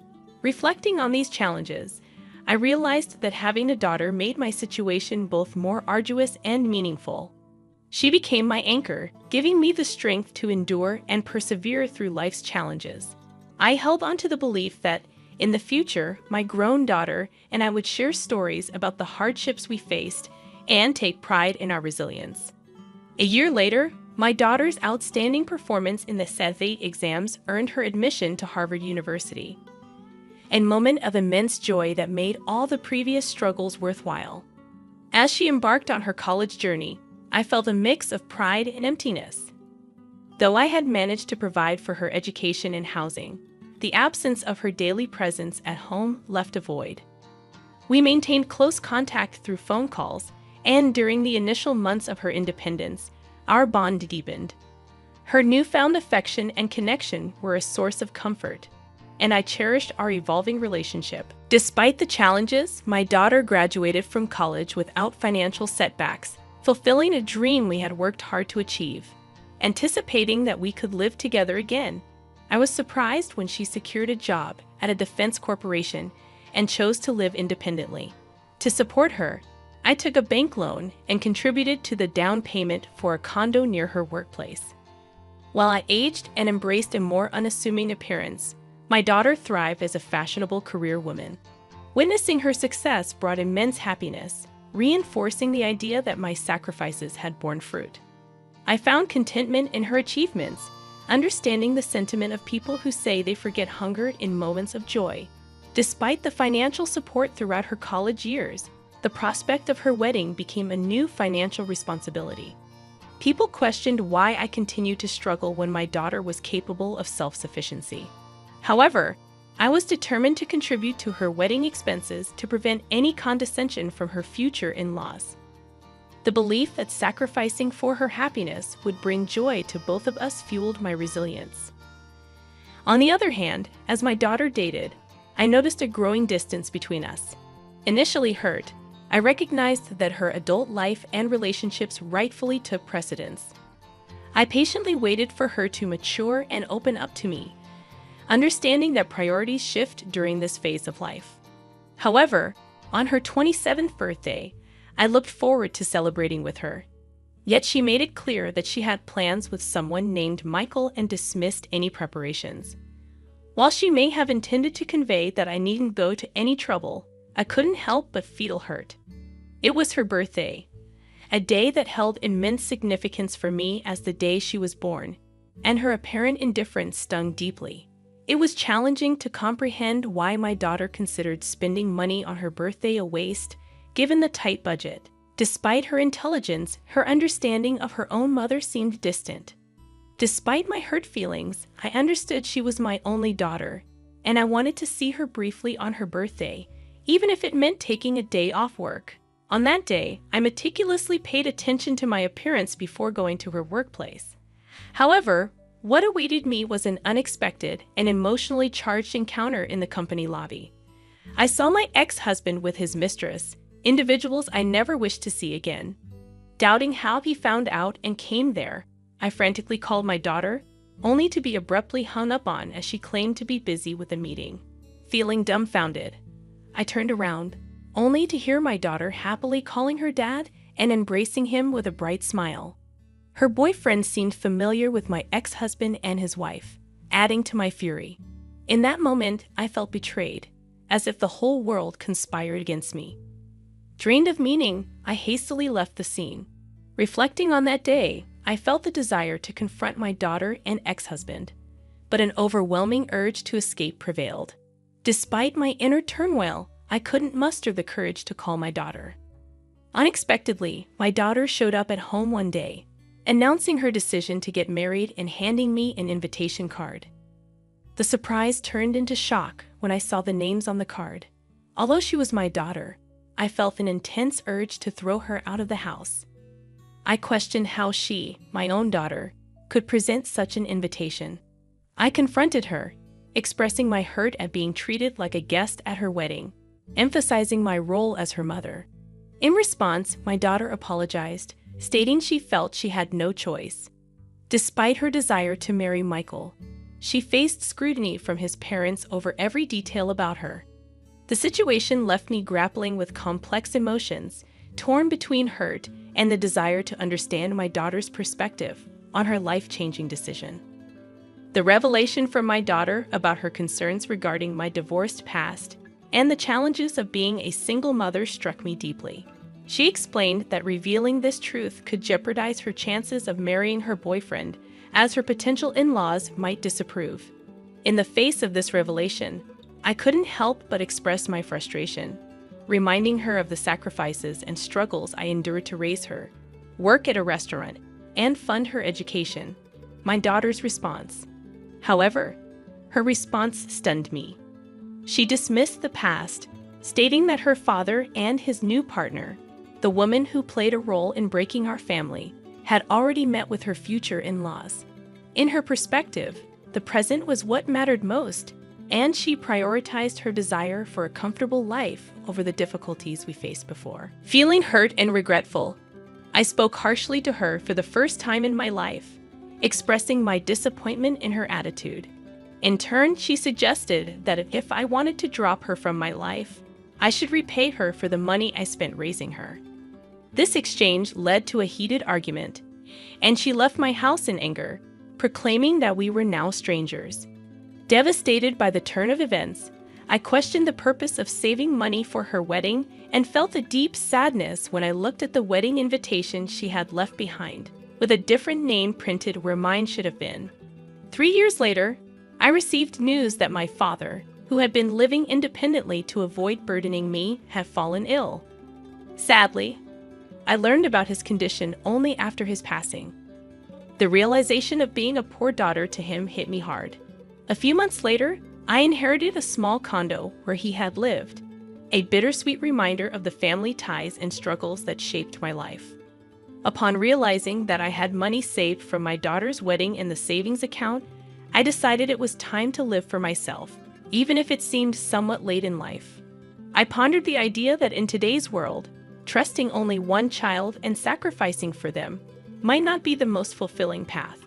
It was a realization that I should prioritize my own desires and needs before it became too late for me to enjoy life. As I contemplated this shift in perspective, a real estate broker and close friend from the restaurant where I worked suggested that I consider what I truly wanted to do. Despite societal expectations for women to sacrifice, I felt the desire to break free from that mold and live for myself. I harbored a feeling of regret and sorrow for the sacrifices I made over the years, and I yearned to pursue personal fulfillment. Inspired by my friend, I embarked on studying the real estate business and even delved into auction biddings. With some savings and money from selling my late father's condo, I seized the opportunity to take on a new challenge. In the surprising turn of events, I became a building owner overnight, residing in a prime location. 6 months later, after returning from a mountain climbing adventure, I found myself on the top floor of my building, now transformed into my home. Unexpectedly, someone knocked on my door, and I debated whether to pretend not to be home due to fatigue. However, curiosity prevailed, and I opened the door to find my pregnant daughter with a chubby-cheeked toddler in her arms. Tearful and distressed, she explained that she had been deceived by her husband, who turned violent and had affairs. Faced with impending childbirth and raising her young daughter, she sought refuge with me, despite my initial shock and the lingering hurt from our previous arguments. I couldn't turn my back on my daughter in need. She revealed that she had heard about my newfound success in real estate and wanted assistance. Despite the painful history between us, she pleaded for help, pointing out that she had a share in the money I had acquired from my wedding savings and inheritance. Caught between anger and compassion, I couldn't deny my daughter's plea for help. Despite her past actions, I recognized the vulnerability in her situation and knew that as a mother, I couldn't turn her away. The complexities of our relationship resurfaced, prompting me to grapple with the tangled emotions of love, disappointment, and the inevitability of family ties. I confronted her, saying, "I was the one who saved money for your education and your wedding, but you told me to get out of your life. Do I need to give you money now?" I only said that, but I didn't get any money back from you. It seems that in front of money, there is no use for the bond between a parent and a child. Now that you have money, you don't need a daughter, right? No matter what, I am still your daughter, so I have a right to your money too. I was once very proud of you, thinking that it was because of me that you were able to attend Harvard. But now I see that it was all in vain. I guess I was too busy making a living that I couldn't teach you to be a decent human being. I raised you as someone who is so selfish and can only think of yourself. I don't plan to give you 1 penny, so you can either go back to your husband or your wonderful father. You are too mean. Could you abandon your own daughter? Do you think other people would care for me at all? That wife already ran off with the money, and he has disappeared trying to look for her. If you abandon me, I'll become an orphan. Now I have a child and I'm pregnant, so how could you be so mean to me? Would you be happy if I died like that? When she screamed at me, I couldn't put up with her any longer, so I took out all the money I had in my wallet and threw it at her. Since you are acting so pathetic, I'll give you that. However, never come back to my house because I won't let you in. There's something that I learned in the meantime, just that your life is important. Now my life is important. You cannot put me in and out of your life at your whim. I coldly let my daughter and her child out of my house. Of course, I would not feel good about it since she was my daughter after all. However, I couldn't accept her because she still was as selfish as before, and I couldn't bury the past. However, I felt sorry for my little granddaughter, who was innocent and got kicked out together with her mom. After that, my daughter was too proud and never came to see me again. To be honest, I knew that she was such a daughter. So, has she repented for her past acts and begged me for forgiveness out of a quest? Pretending I was reluctant, but would have found ways to punish her wayward husband. But I was so disappointed that if she erased me from her life to marry her husband, she should have lived happily. Why did my husband and my daughter turn out that way, even though I lived a hard life? Now I see that the only person who is living a life the way I want to is only me alone. Thus, if anyone is living a life like I did on behalf of others, I want to say this one thing for sure. No matter how strong your relationship is with another person, be sure to take care of your life first. Even if everyone in this world betrays you, you will not betray yourself. In the end, happiness is not what you do for others, but what you do for yourself. I want to give that message through my story here. Even though it may seem like a life that's only felt half, I plan to try to fill that remaining half from now on for complete happiness. Thank you for listening to my story. I hope all goes well for you today, and good fortune will be with you. Please cheer for me and write your comments of wisdom in the comment section. Pressing like and subscribing is a big help to me. Have a wonderful day, everyone.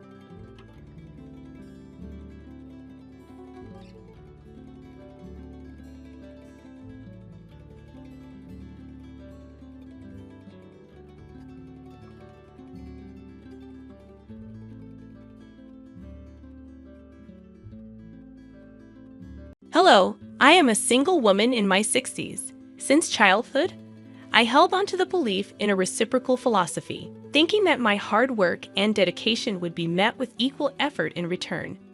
This mindset extended to my relationships, where I believed treating others kindly would result in receiving kindness in return. Even after marriage, I continued to hold this belief, assuming that by being considerate to my husband, he would reciprocate. In today's world, women aren't expected to sacrifice as much. But during my era, societal expectations were different. I willingly made sacrifices for my husband and children, confident that my efforts would contribute to future happiness. However, my marriage and family life didn't unfold as expected. Despite my early mornings and diligent work for the family, complaints and mistakes overshadowed appreciation. At that time, no one mandated that I live this way. I was an ordinary person who married a coworker 4 years my senior due to societal expectations. Despite the societal norms for married women to quit their jobs, I became a full-time housewife after giving birth to my daughter. I had no regrets. I believed it was a natural course of action for family life. Though my life wasn't glamorous like TV dramas, it felt easy and stable. Around my daughter's 9th grade, tragedy struck when my mother passed away suddenly from a heart attack. While mourning her loss, I discovered my husband's affair. In the midst of my grief, he found joy elsewhere, becoming uncaring and eventually demanding a divorce. Despite my determination to avoid divorce, my husband's behavior became unbearable. Divorce wasn't as socially acceptable back then, and despite an irresponsible and unkind husband, I resisted the idea. Looking back, I realized my naivety, but more was at stake. My daughter, witnessing the turmoil, felt the impact. Despite my refusal to divorce, I found myself in a deeply miserable situation. During a heated argument about our impending divorce, my father unexpectedly visited. Witnessing the distress in our relationship, he offered me a place to live and encouraged me to leave my husband, taking my daughter with me. Having recently lost his wife and observed his daughter in an unhappy marriage, my father convinced me that persisting in such a difficult situation was futile. Feeling the weight of his concern, I yielded to my husband's request for a divorce. In return, my husband provided me with $3,000 in cash. With my father's support, I secured a 2-bedroom townhouse to live in with my daughter, starting anew. I anticipated the need to work hard to support my daughter, fearing judgment from society for being a divorced woman with a daughter. This concern was particularly heightened as my daughter entered adolescence. During this challenging period, my daughter expressed typical desires of her age, lamenting the perceived consequences of her parents' divorce. Despite the emotional hurt, I knew I couldn't dwell on them forever, determined to provide for my daughter. I embarked on the journey of seeking stable employment. However, being an older divorced woman with a child made securing a job challenging. Undeterred, I took on multiple part-time and nighttime jobs, even engaging in freelance work at home whenever possible. As time passed, my daughter advanced to her senior year of high school. Despite financial constraints, she excelled academically, finding her own way to thrive. Motivated by my desire to ensure her future, I secured a job at a 24-hour restaurant, working 12-hour shifts. 2/3 of my earnings were diligently saved for her college tuition. Despite facing judgment and gossip, especially from some married men who viewed me as an easy target, I persevered for the sake of my daughter. The sacrifices were numerous, but my goal was to provide her with opportunities I never had. As she approached adulthood, I hoped she would understand the struggles I faced in raising her and making a living. Reflecting on these challenges, I realized that having a daughter made my situation both more arduous and meaningful. She became my anchor, giving me the strength to endure and persevere through life's challenges. I held on to the belief that, in the future, my grown daughter and I would share stories about the hardships we faced and take pride in our resilience.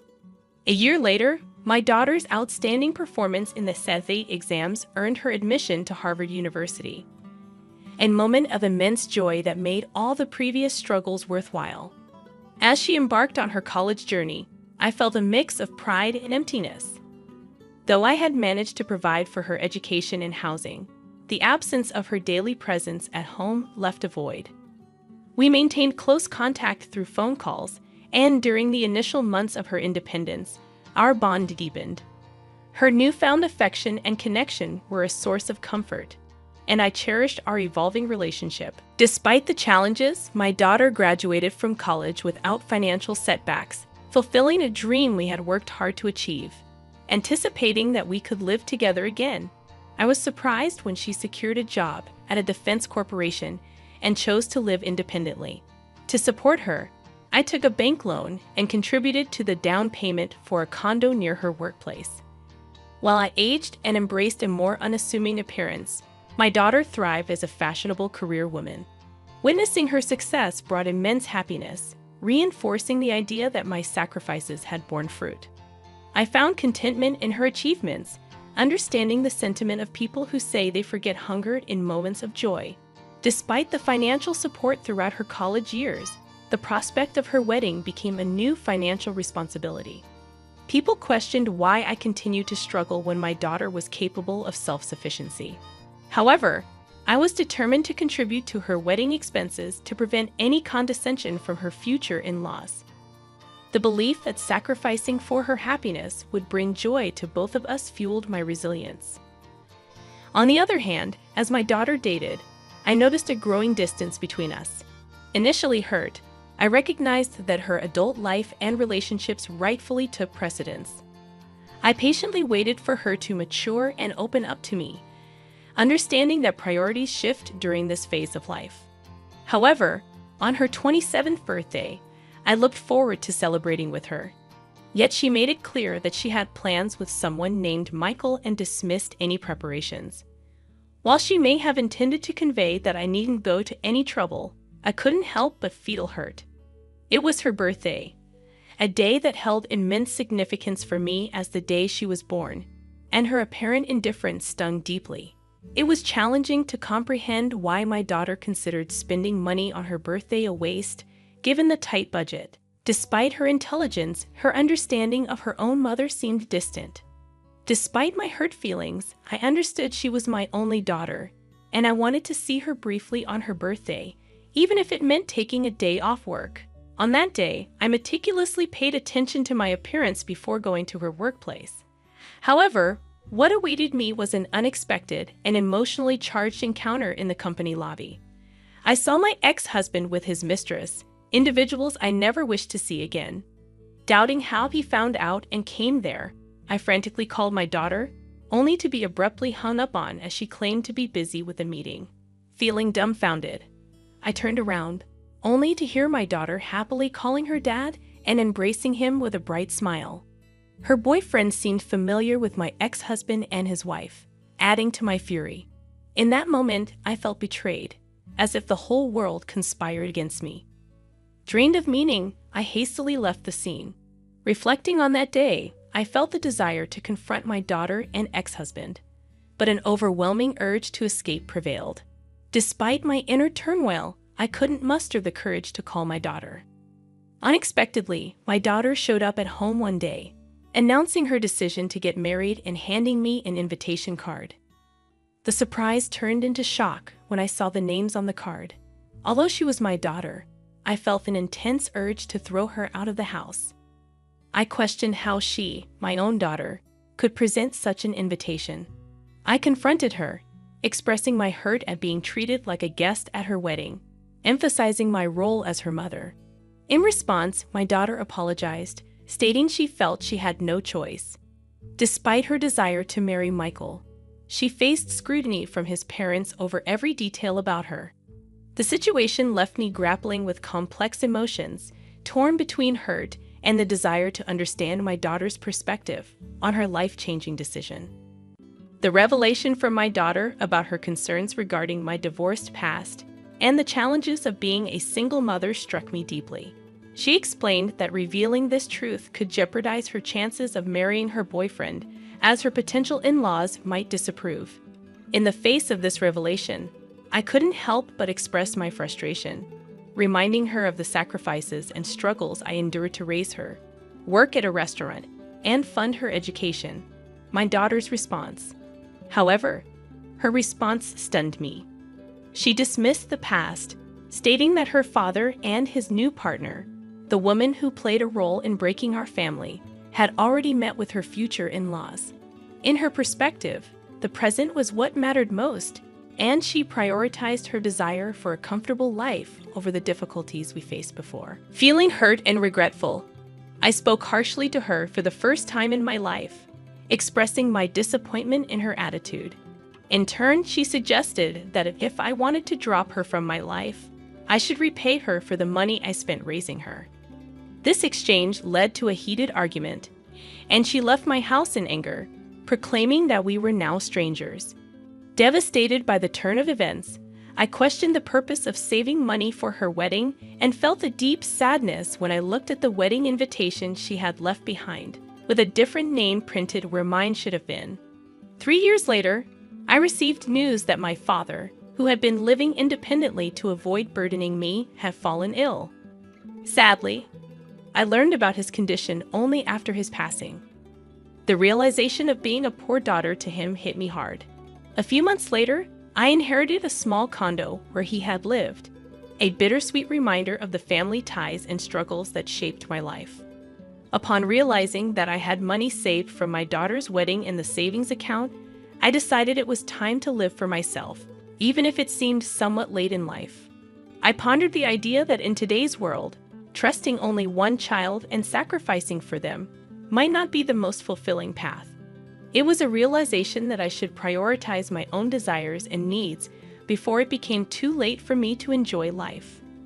As I contemplated this shift in perspective, a real estate broker and close friend from the restaurant where I worked suggested that I consider what I truly wanted to do. Despite societal expectations for women to sacrifice, I felt the desire to break free from that mold and live for myself. I harbored a feeling of regret and sorrow for the sacrifices I made over the years, and I yearned to pursue personal fulfillment. Inspired by my friend, I embarked on studying the real estate business and even delved into auction biddings. With some savings and money from selling my late father's condo, I seized the opportunity to take on a new challenge. In the surprising turn of events, I became a building owner overnight, residing in a prime location. 6 months later, after returning from a mountain climbing adventure, I found myself on the top floor of my building, now transformed into my home. Unexpectedly, someone knocked on my door, and I debated whether to pretend not to be home due to fatigue. However, curiosity prevailed, and I opened the door to find my pregnant daughter with a chubby-cheeked toddler in her arms. Tearful and distressed, she explained that she had been deceived by her husband, who turned violent and had affairs. Faced with impending childbirth and raising her young daughter, she sought refuge with me, despite my initial shock and the lingering hurt from our previous arguments. I couldn't turn my back on my daughter in need. She revealed that she had heard about my newfound success in real estate and wanted assistance. Despite the painful history between us, she pleaded for help, pointing out that she had a share in the money I had acquired from my wedding savings and inheritance. Caught between anger and compassion, I couldn't deny my daughter's plea for help. Despite her past actions, I recognized the vulnerability in her situation and knew that as a mother, I couldn't turn her away. The complexities of our relationship resurfaced, prompting me to grapple with the tangled emotions of love, disappointment, and the inevitability of family ties. I confronted her, saying, "I was the one who saved money for your education and your wedding, but you told me to get out of your life. Do I need to give you money now?" I only said that, but I didn't get any money back from you. It seems that in front of money, there is no use for the bond between a parent and a child. Now that you have money, you don't need a daughter, right? No matter what, I am still your daughter, so I have a right to your money too. I was once very proud of you, thinking that it was because of me that you were able to attend Harvard. But now I see that it was all in vain. I guess I was too busy making a living that I couldn't teach you to be a decent human being. I raised you as someone who is so selfish and can only think of yourself. I don't plan to give you one penny, so you can either go back to your husband or your wonderful father. You are too mean. Could you abandon your own daughter? Do you think other people would care for me at all? That wife already ran off with the money, and he has disappeared trying to look for her. If you abandon me, I'll become an orphan. Now I have a child and I'm pregnant, so how could you be so mean to me? Would you be happy if I died like that? When she screamed at me, I couldn't put up with her any longer, so I took out all the money I had in my wallet and threw it at her. Since you are acting so pathetic, I'll give you that. However, never come back to my house because I won't let you in. There's something that I learned in the meantime, just that your life is important. Now my life is important. You cannot put me in and out of your life at your whim. I coldly let my daughter and her child out of my house. Of course, I would not feel good about it since she was my daughter after all. However, I couldn't accept her because she still was as selfish as before, and I couldn't bury the past. However, I felt sorry for my little granddaughter, who was innocent and got kicked out together with her mom. After that, my daughter was too proud and never came to see me again. To be honest, I knew that she was such a daughter. So, has she repented for her past acts and begged me for forgiveness out of a quest, pretending I was reluctant, but would have found ways to punish her wayward husband. But I was so disappointed that if she erased me from her life to marry her husband, she should have lived happily. Why did my husband and my daughter turn out that way, even though I lived a hard life? Now I see that the only person who is living a life the way I want to is only me alone. Thus, if anyone is living a life like I did on behalf of others, I want to say this one thing for sure. No matter how strong your relationship is with another person, be sure to take care of your life first. Even if everyone in this world betrays you, you will not betray yourself. In the end, happiness is not what you do for others, but what you do for yourself. I want to give that message through my story here. Even though it may seem like a life that's only felt half, I plan to try to fill that remaining half from now on for complete happiness. Thank you for listening to my story. I hope all goes well for you today, and good fortune will be with you. Please cheer for me and write your comments of wisdom in the comments section. Pressing like and subscribing is a big help to me. Have a wonderful day, everyone.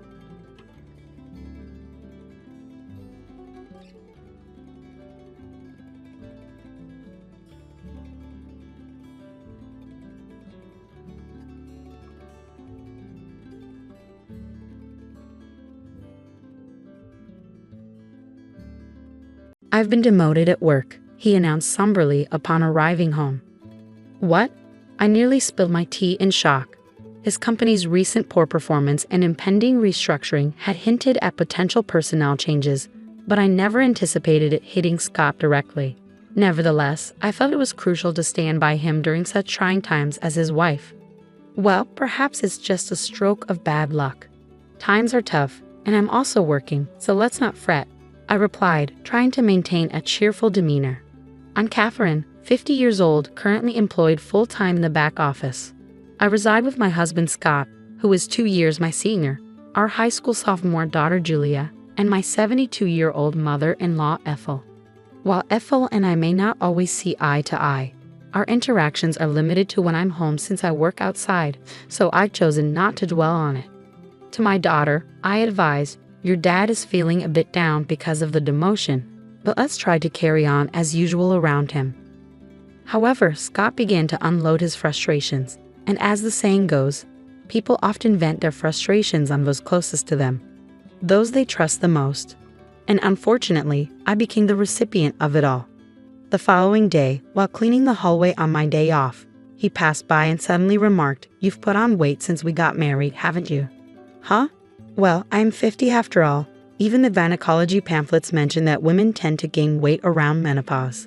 But according to my company's health checkup, I'm not overweight," I retorted. Then came his heartless words, "Forget the health checkup. Your figure is too unsightly. You're just being lazy.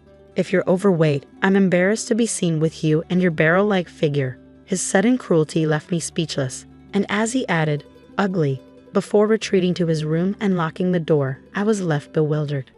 What? What's happening all of a sudden? I pinched my own side in disbelief. I can pinch it. When I squeeze it between my thumb and forefinger, it fits snugly, and I can tell that I've gained more than enough. But why now all of a sudden? It felt like an arrow had pierced me unexpectedly, the shock so intense that I even forgot I was holding the magician wiper in my hand, which then slipped and clattered loudly to the hallway floor. From that day onward, Scott's treatment of me grew increasingly harsh. To exacerbate matters, my mother-in-law seemed to have overheard the argument from that weekend and decided to intervene. Then tensions escalated further. As I ascended the stairs with a basket of laundry, intending to hang the clothes, my mother-in-law awaited me not at the bottom, but at the top of the stairs. She would make remarks like, "Oh, how dreadful. If only you weren't so overweight, we could pass each other on the stairs. I wouldn't have to wait here because your obesity restricts the space for both of us." Moreover, during dinner, when I served fried chicken, she'd comment, "Isn't this what's contributing to your weight gain?" and promptly remove my plate. Instead, she'd suggest that only the 3 of us who weren't overweight should eat. My gynecologist had mentioned that after middle age, one tends to either gain weight or lose it, yet my mother-in-law remained on the thin side. She was as slim as a dried-up tree, but I managed to tolerate her incessant taunts. Such annoyances had become routine, so I had grown somewhat accustomed to them. What truly wounded me, however, was my husband's behavior. Since that incident, Scott ceased speaking to me. There were no expressions of gratitude or compliments, not even when I served him breakfast. He simply ate in silence and then left the table. He would enter and exit the bathroom without uttering a word. Though we still shared the bedroom, he would merely turn his back to me and immerse himself in his smartphone. I couldn't bear being treated as though I were invisible. One night, summoning my courage in the bedroom, I asked, "Is there a reason you're ignoring me?" His response was cold. "Not really, but I prefer not to engage with anyone other than humans." He continued, "I don't want to be associated with a family member who is this overweight. If you truly care about me, you'll shed some pounds." What? His words left me disheartened. But it's inevitable with age, you understand that, don't you? Even though I walk 1.2 miles for my commute, I'm doing my best in my own way. Despite my efforts to combat the weight gain that often comes with aging, he coldly turned his back, dismissing my struggles. If you're not seeing results, then it's as if you're not trying at all. Don't speak to me anymore. And with that, he truly stopped acknowledging my presence. Meanwhile, my mother-in-law persisted in taunting me about my weight. Whenever meat, fruits, or rice were served, she questioned, "Are you permitted to eat that? Do you realize?" Eventually, I found myself restricted to salads and boiled vegetables. Scott remained silent throughout, merely moving his chopsticks without a word. It seemed my marriage was nearing its end. During my spare moments, I began packing my belongings. If this was the treatment I would receive from Scott, perhaps it was best to disappear altogether. When I confided in my daughter, saying I'm considering moving back to my parents' house, she sympathized. "I understand. I witnessed Grandma and Dad always picking on you during meals. It's painful to watch. I'll come with you, Mom. We can stay with your parents and I can still attend high school from there." And now, tomorrow marks the beginning of the demotion I've been anticipating, right after the winter break. Scott approached with a smile, suggesting, "Let's all have a drink, just this once." Tomorrow, life without subordinates begins for him. I pondered whether he found this situation unbearable. However, by now, I had lost the will to play along. Even his forced smile grated on my nerves. Scott piped up, "Let's enjoy a nightcap with dinner. I'll whip up some wine spritzers." It might have been the first time he had directly addressed me since the demotion announcement. He continued, "Julia can have juice, and I'll fix you a wine spritzer too, Catherine." He then placed the prepared drinks at 3 spots on the table. Odd, why the sudden change? As Scott momentarily turned his back to search for the TV remote, I discreetly sniffed the drink he had poured. What? I detected a faint scent, unmistakably familiar. I knew it from my own culinary endeavors. How could he even think to serve me this? I refused to tolerate it any longer. Between my mother-in-law's constant harassment and my husband's neglect, I had reached my limit. The sight of the wine spritzer pushed me over the edge. "Scott, could you please grab the camembert cheese from the fridge? It's from the local dairy farm, and it's absolutely delicious. I'm grateful for this family time. Would you mind fetching it?" I requested, hoping he would contribute at least this much to our moment of togetherness. As Scott made his way to the fridge, I took the opportunity to swap my drink with the one on the seat to my right. It was Ethel's seat. Upon his return with the cheese, I announced, "Now that we have our snacks ready, I'll go fetch Julia and mother-in-law," loud enough for them to hear. Dinner's served. The two of them joined us in the dining room and took their seats, creating an appearance of a typical family dinner. Except, I didn't have any meatloaf or cornbread salad. Instead, we had stewed chicken soup, camembert cheese, and wine spritzers. Julia opted for juice. "Let's dig in," Julia broke the silence, while Scott and my mother-in-law remained silent. I took a sip of the wine spritzer Scott had prepared, noticing him watching me closely. With a smile, I remarked, "Yeah, it's quite good." "Huh?" Scott muttered something under his breath, but I chose to ignore him. Instead, I focused on my salad before taking another sip of the wine spritzer. Suddenly, a stream of red liquid shot out from my mother-in-law's mouth, resembling Godzilla's fiery breath. "Wait, Grandma, what happened?" my daughter exclaimed, rising from her seat in surprise. Some of the liquid splattered onto her salad. "Did you choke? Are you okay?" Julia quickly fetched a towel and returned, offering it to my mother-in-law, who wiped her mouth. However, her reaction was one of disbelief. What is this?" "Grandma, your mouth, it looks like spicy cod roe," my daughter observed, growing increasingly concerned. "Hey you!" He put it in my drink. My mother-in-law shrieked, attempting to grab me, but I coldly brushed her hand away. "It wasn't me. Scott made it," I stated firmly. This dismissal, coupled with the revelation of Scott's involvement, seemed to stun her. "What?" my mother-in-law screamed, her lips still stained with sauce, before turning to glare at Scott, who was visibly trembling. Leaning towards him, I exerted some pressure by resting my hand on the table. "You thought you could sneak it into the wine spritzer, didn't you?" I could detect it slightly because I've encountered it before. "That was a dash of hell, wasn't it?" I confronted him sternly. "A drop of hell? I picked it up at the food fair in Alabama. It might not be as renowned as death sauce, but with its subtle lime undertones, I found it more appealing for its homely flavor, I explained. That hint of lime was what I detected, indicating he had added a significant amount to the drink. My mother-in-law likely didn't notice due to the wine spritzer's aroma, or perhaps she mistook the lime scent for part of the drink's flavor. Regardless, this was an exceptionally malicious prank, incredibly vicious. Wait, Dad did that? Julia's expression was one of disbelief. I actually intended for Catherine to have it, Scott admitted. You should switch it with yours. Even if my mother-in-law is foaming at the mouth, it's out of line. Just because she realized it was meant for me, she wants to pass it off to me. I'm not touching that dangerous concoction, I asserted in a hushed tone, maintaining pressure on Scott. And then I confronted him. Explain why on earth you thought pulling such a stunt was acceptable, I recounted. You were putting on weight, and spicy food can boost metabolism. So I figured I'd give it a try, Scott reasoned. Pathetic. What a lame excuse, I scoffed. Did he truly believe such an explanation would suffice? It was utterly embarrassing. Under pressure, my husband hesitated, shifting his chair back slightly. I'm not crazy. This is a legitimate reason to support your diet. Here, swap your cup with mine and have a taste. I made it for you, he urged. Closing in, I saw him retreat. What are you implying? As the one who prepared it, you should be the one to sample it. Come on. Rising from my seat, I grabbed the cup containing the fiery concoction meant for my mother-in-law and tossed it in front of my husband. Setting it aside, I closed the gap once more. After ignoring me and treating me like I'm invisible for so long, did you honestly expect me to drink something you claimed to make with a smile out of the blue? Did that not occur to you in your empty head? Isn't it all too childish? Come on, taste it as the one who brewed it.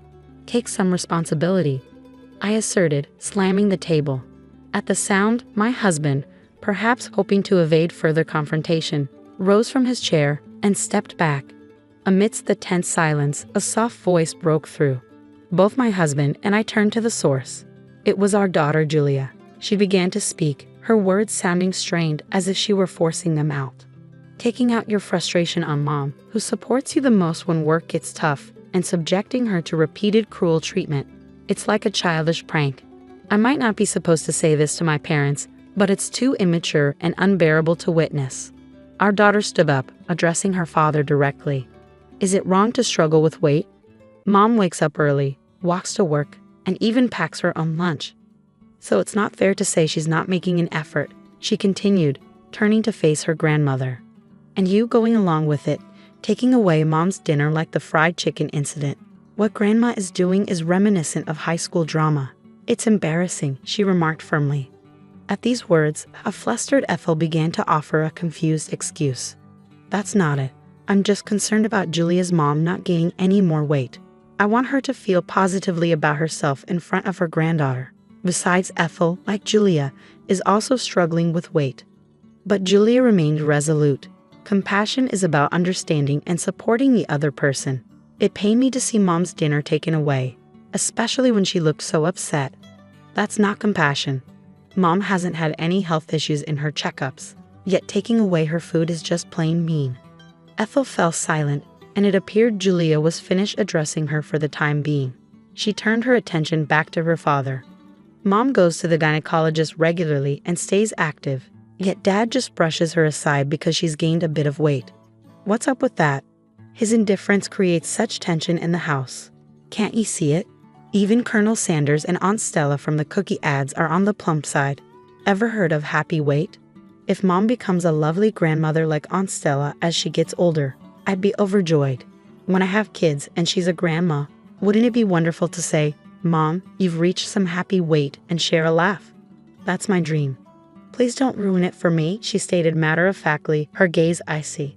Despite their blunt delivery, her words warmed my heart like hot milk with cookies. It was pitiful to witness a father admonished by his own daughter. And one more thing, she addressed her father directly. If you're going to disregard someone because of weight gain from aging, remember, with your receding hairline, you could easily be overlooked yourself. The tension in the room was palpable. Her sharp words left a chill in the air, making the living room feel as cold as ice. It seemed she had said all she needed to. Afterward, she turned to me. That's enough, Mom. It's time to let it go. It'll be better for you. Her words caught me off guard. Let it go? Yes, I should let it go. As I mentioned earlier, my dream is to see you holding my child, saying you've gained some happy weight and sharing a laugh. For my sake, I want you to be happy because that's part of my dream. So please let it go. Be happy and fulfill my dream. Her words filled my heart with warmth. Each word she spoke brought me such joy that I no longer cared about being ignored by my husband, the fat shaming from my mother-in-law, or the drink incident. Warm tears streamed down my cheeks. Yes, you're right, I agreed, my vision blurred with tears. Come on, Mom, she patted my back gently, urging me forward. Oh, okay, I mumbled as I fetched a document I had been concealing for some time. What? My husband exclaimed, startled. After enduring a month of being ignored, I reached a decision. I have my bags packed. Let's go our separate ways, I declared, presenting the divorce papers with only my name written on them. I just wanted you to lose some weight. If you had slimmed down as I asked, I would have been satisfied. It wasn't until Julia pointed it out that I realized it was venting. But since you didn't shed any pounds, I thought I'd torment you further. I didn't mean for it to. I didn't expect this outcome, my husband confessed, panic creeping into his voice. Those who fail to notice until things escalated are the ones acting incredibly immature, Julia retorted sharply. Living without her beloved granddaughter is no laughing matter for my mother-in-law. Ethel interjected softly, her voice as gentle as stroking a cat. Julia, dear, you wouldn't want to keep living with us, your grandmothers. Julia shut down Ethel's plea with a firm refusal. I decline. I no longer wish to share the same space as people who behave like middle schoolers. Wait, okay, hold on. I understand. I'll taste it, as you suggest. I'll take responsibility as the one who prepared it, Scott conceded, picking up the glass before him and downing its contents in one gulp. Scott, much like Ethel earlier, ejects a stream of the red liquid from his mouth, leaving him with a set of lobster-like lips. There, see. I took responsibility, didn't I, Julia? Scott proudly declares.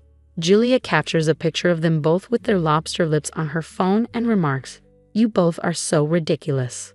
Mom, let's go," before swiftly exiting the living room.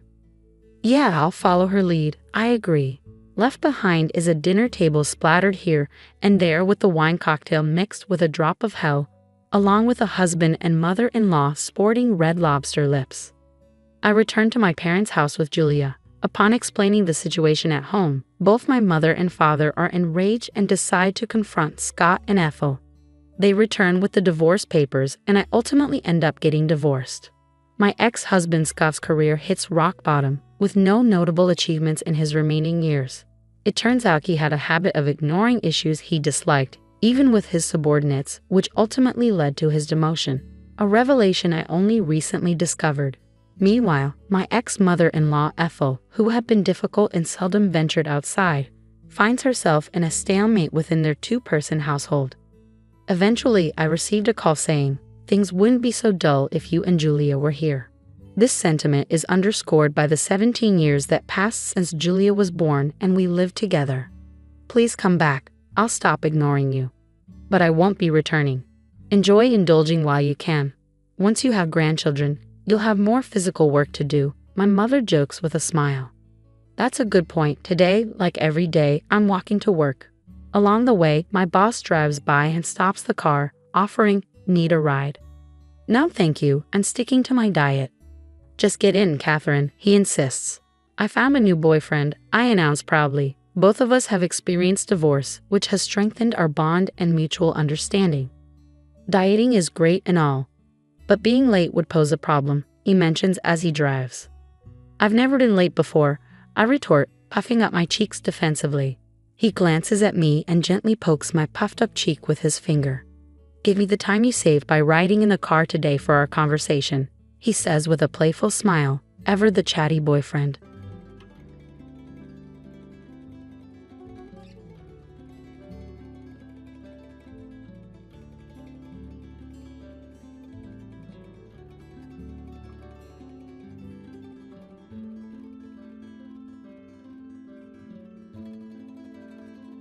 My mother-in-law told me something surprising. She said, "We're going to live together now." We turned the house into 2 separate homes to make it easier. Is the house in your name, Emma? Sorry to ask, but can you pay the $80,000 bill for the changes? My mother-in-law and husband thought it was funny, but I felt determined. I was going to tell them something important, even though my husband didn't know yet. I had proof too. My name is Emma Davis, and I'm 26 years old. I live a little away from the city in a place surrounded by nature. I work in an office and draw pictures for fun. Recently, I've been sharing my drawings online and reading the comments people leave. My husband, who is 3 years older than me, and I have been happily married and living in our beloved old farmhouse since we got married. But there's been a visitor who comes by once a month since then, and they always give me a headache. Emma, I'm here. Please open up quickly. I hurried to the front door when I heard the insistent banging. Ah, it's my mother-in-law. I'll open it right away, I said, even though there's a doorbell right next to the door. I tried to smile as I opened the sliding door. There are so many bugs around here. It's so annoying. Is George still at work? Poor thing, even on Saturday. Oh, I brought some of his favorite food. I saw a tired-looking woman holding a big bag waiting at the door. As she chattered on, I tried to keep up my fake smile. This visitor, who comes once a month, is none other than my husband's mother, my mother-in-law. Since my husband is an only child, she feels it's her duty to look after him even after we got married. She even gives me tips on how to manage the house. Last time she visited, she rearranged the whole fridge, making it a hassle for me to prepare breakfast the next day. I remember my husband telling me before we got married, if my parents ever need care, we'll live together. I hope you understand. I'm disappointed at the thought of leaving our lovely old house when the time comes, but I've accepted it. What bothers me more is the idea of living with my mother-in-law all the time. I feel sorry for my husband, as it's not something I'm looking forward to. Fast forward 2 years into our married life in the farmhouse. My husband told me that his father slipped on the stairs at home and broke his leg. They'll need our help from now on. Let's live together, just like we talked about before we got married. Yes, I'm worried too. So I think it's a good idea. Can I still do my drawings? I was concerned about my father-in-law's health, so I agreed to move in with them without hesitation. But I was worried that taking care of my in-laws and doing housework might leave me with no time for my drawing hobby. Whether he knew about my worries or not, my husband just said, "I want you to focus on the house," and left for his office. Left alone in my room, I felt like I was giving up on my husband. As I looked through my drawings, I started sorting out my feelings. Just when I had decided to live with them, something unexpected happened. While I was at work, I suddenly felt numbness in my hands and feet and got really dizzy. I collapsed.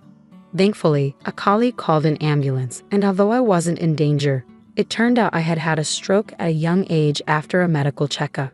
Even though I had been warned about high blood pressure during health checkups before, I regretted not taking it seriously and going to the hospital.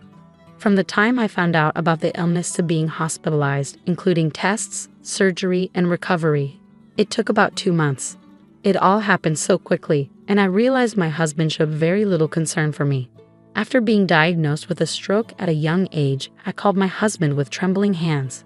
But all I heard was disappointment in his voice, saying, "So living together will have to wait, huh?" I couldn't believe he was more worried about living arrangements than my health. Luckily, my father-in-law was still in the hospital with a fracture, so I didn't have to worry about taking care of him. This allowed me to focus on my treatment, which was a silver lining. Plus, since we didn't have kids, that wasn't an added concern. Suddenly, I thought of my mother-in-law, always talking about wanting to see her grandchild soon. But I pushed that thought away and grabbed my sketchbook. Lately, I had been too busy with preparations to live with my in-laws and undergoing tests since my stroke to indulge in my favorite pastime of drawing. I knew once I moved in with them, I'd have even less time for it. I decided to view my time in the hospital as a gift of freedom from God and resolved to enjoy my hobby to the fullest. Once this period was over, I promised myself to give my best to my husband and in-laws, whether it was doing chores or anything else. The 2-month hospital stay flew by, and finally it was time to leave. My husband casually asked if he should pick me up, but I wanted some time alone, so I declined, feeling a bit guilty. As I rode the bus, I looked out the window and saw the familiar scenery. I realized I was already near home.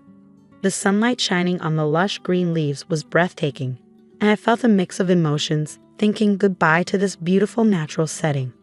Since my in-laws' house is closer to the city, my life is going to change a lot from now on. Feeling a bit sad, I stepped off the bus at the familiar stop. As I walked towards what was supposed to be my beloved old home, I suddenly froze in astonishment. Instead of the familiar private house I knew so well, there stood a completely unfamiliar house that I had never seen before. After being in the hospital for about 2 months, I double-checked the surrounding buildings and the path I took, wondering if I had somehow gotten a location wrong. But it was no mistake. There was no point in wandering around, so I timidly pressed the intercom of the unfamiliar house. A voice I knew well, undoubtedly my husband's, responded with a simple yes. Still feeling confused, I quietly said, "It's Michelle," into the intercom. The front door creaked open and my husband, dressed casually, appeared. "Ah, welcome home. You're back earlier than I expected. I had the day off today. I could have picked you up," George said. "George, what happened to our house? Why has it changed so much?"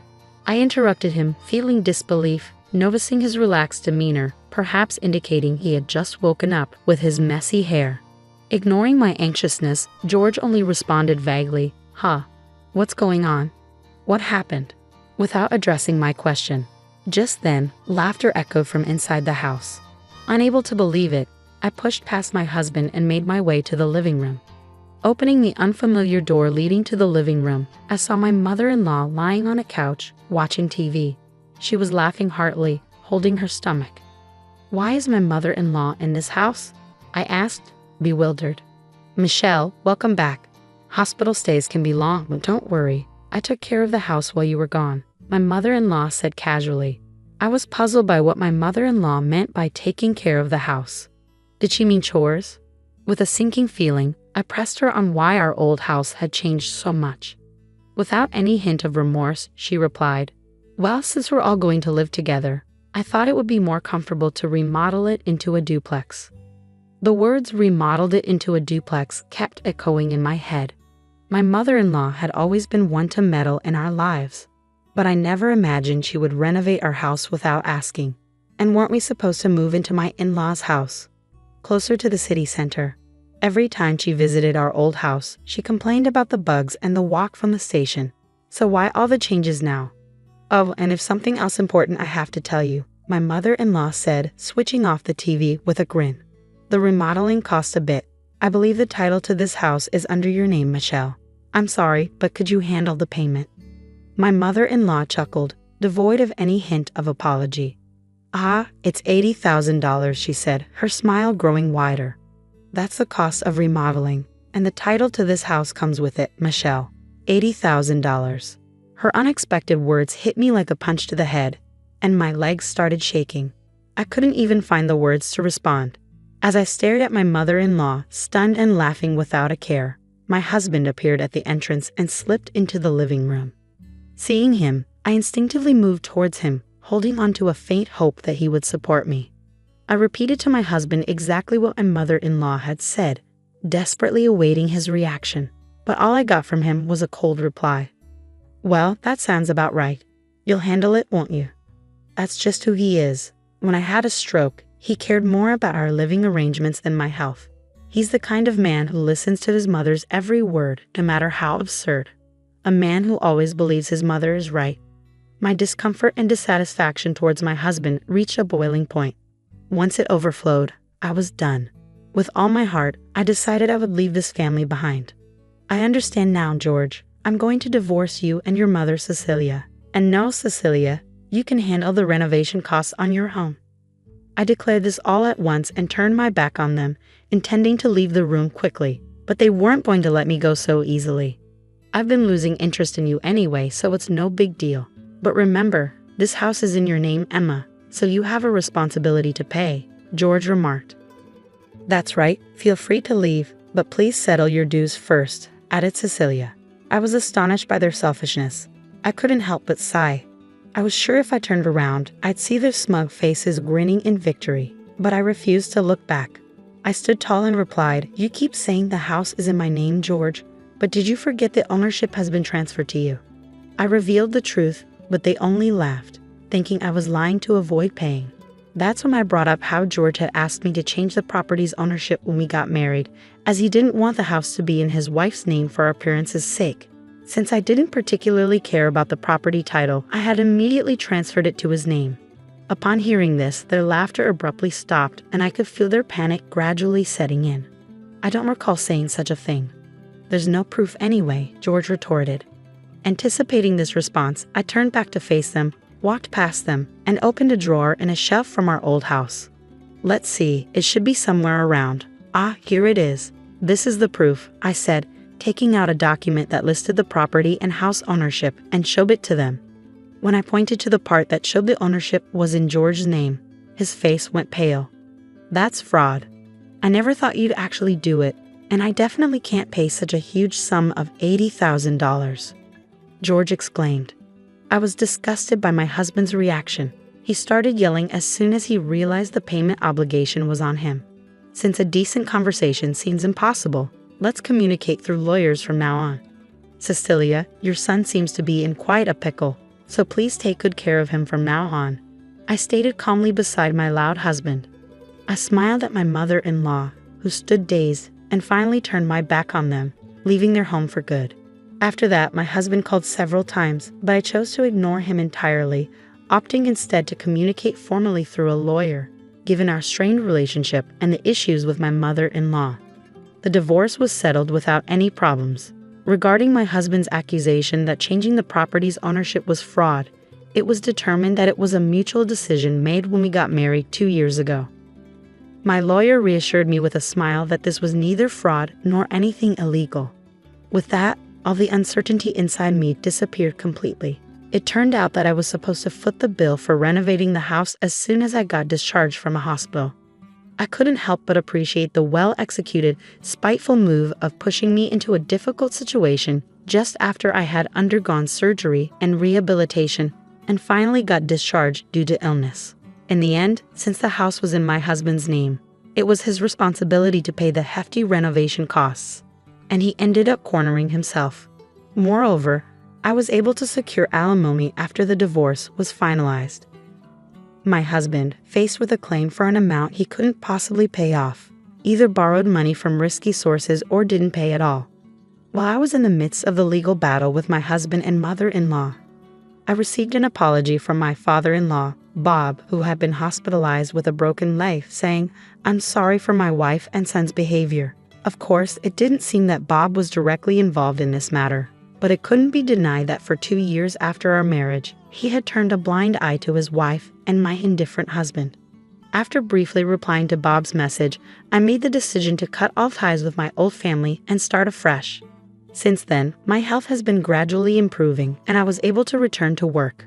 When I was married, I used to draw illustrations, but I always felt restricted by my husband's presence. Now, I can immerse myself in drawing whenever and however I want. Initially, drawing was just a hobby, but now I receive job offers through the social networking site where I post my illustrations.